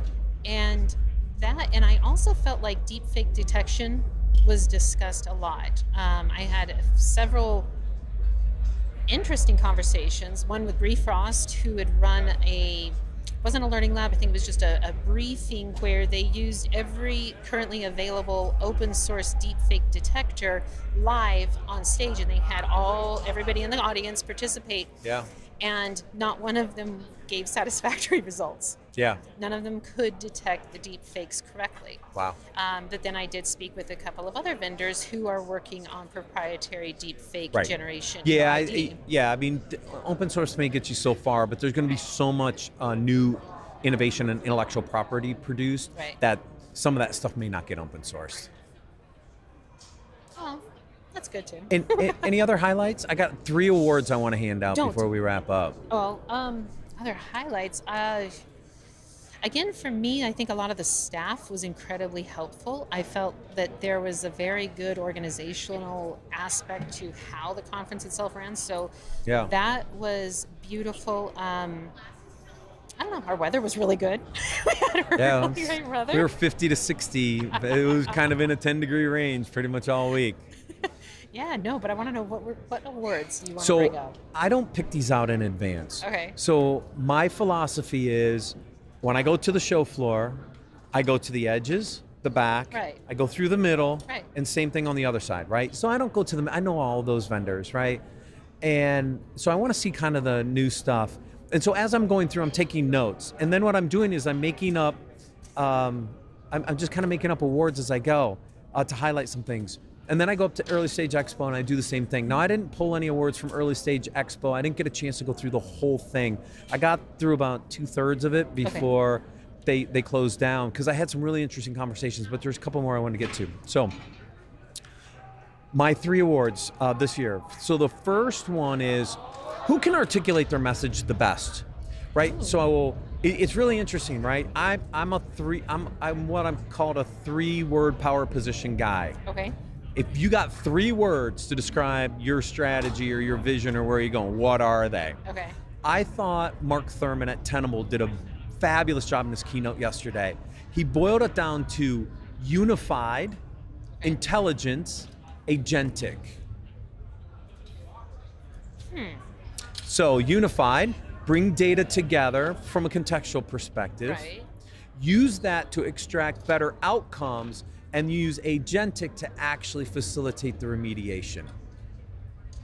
Which is brilliant, and it makes me wonder, are you talking about then proprietary agents that for each company, or? Maybe, I don't know. I don't know how it's going to get articulated and how it gets built yet, but that was the concept, is that AI will help you unify data. The AI models will help you extract more intelligent outcomes, which is what this whole industry is about. But then the ability to use agentic AI to actually take action and remediate. I thought that was it was very succinct, Right. right? And there's probably a couple others I didn't get to, but I thought that was interesting. That's true. I appreciate the switch of thinking of an agent to the agentic and thinking of that as an action. Like it is taking, which you can go back to the DARPA thing about having autonomous AI cyber reasoning that is finding the patches and patching all at once, doing it. And that is exciting, the action-oriented part. Now, how we monitor all of that, I don't know yet. But well, we just talked about all the other challenges with AI, so hold your horses. Right. All right, most surprising vendor on the show floor. Interesting. For me, or just for you? I have one. Most surprising. I can't yet. I rarely take a double take on the floor. I walked by this booth, I stopped, I turned around. Capital One. Oh. They're not they a security have a company. cybersecurity product? Yes.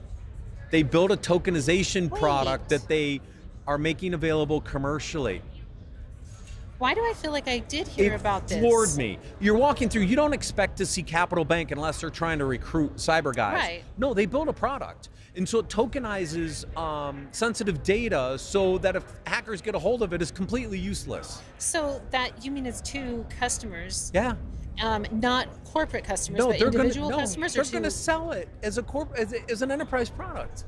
Oh, wow. Yes, completely shocked me. Like I'm used to seeing security startups, but to see a bank actually build a product and come to RSA and put it on the floor, that's my most surprising vendor. That sounds I agree, and that sounds very intelligent on their side because being a bank and positioned as they are, having the resources and the teams. They have a lot of privacy data, yeah. Yes. I could see why it would be an easy transition to go, hey, here's another application for what we've already had to figure out. Yep. Wow, that's really cool. Yep. My last award, Buzzword Bingo winner. Remember the buzzwords we talked about on Monday when we kicked this off? That's right. What were they? Do you remember? No. CTEM? Was. CTEM and AI. So this booth used the term Agentic AI CTEM. They hit them all for me. Did you give him a prize? Ridge Security is the company. Ridge Security. No. They were on my list. I didn't get to that one. I walked by their booth. I looked at it, said Agentic AI CTEM. I turned and looked at them. I said, you just won Buzzword Bingo. Did they bow? No, I don't think so. They probably had no idea what I was talking about. Mandy, thank you so much for joining us this week. We had an awesome week, everyone. Thank you for watching, listening. You can find all of our content on securityweekly.com/RIC 2025, I believe. I hope you enjoyed the show. We'll see you again next year at the conference.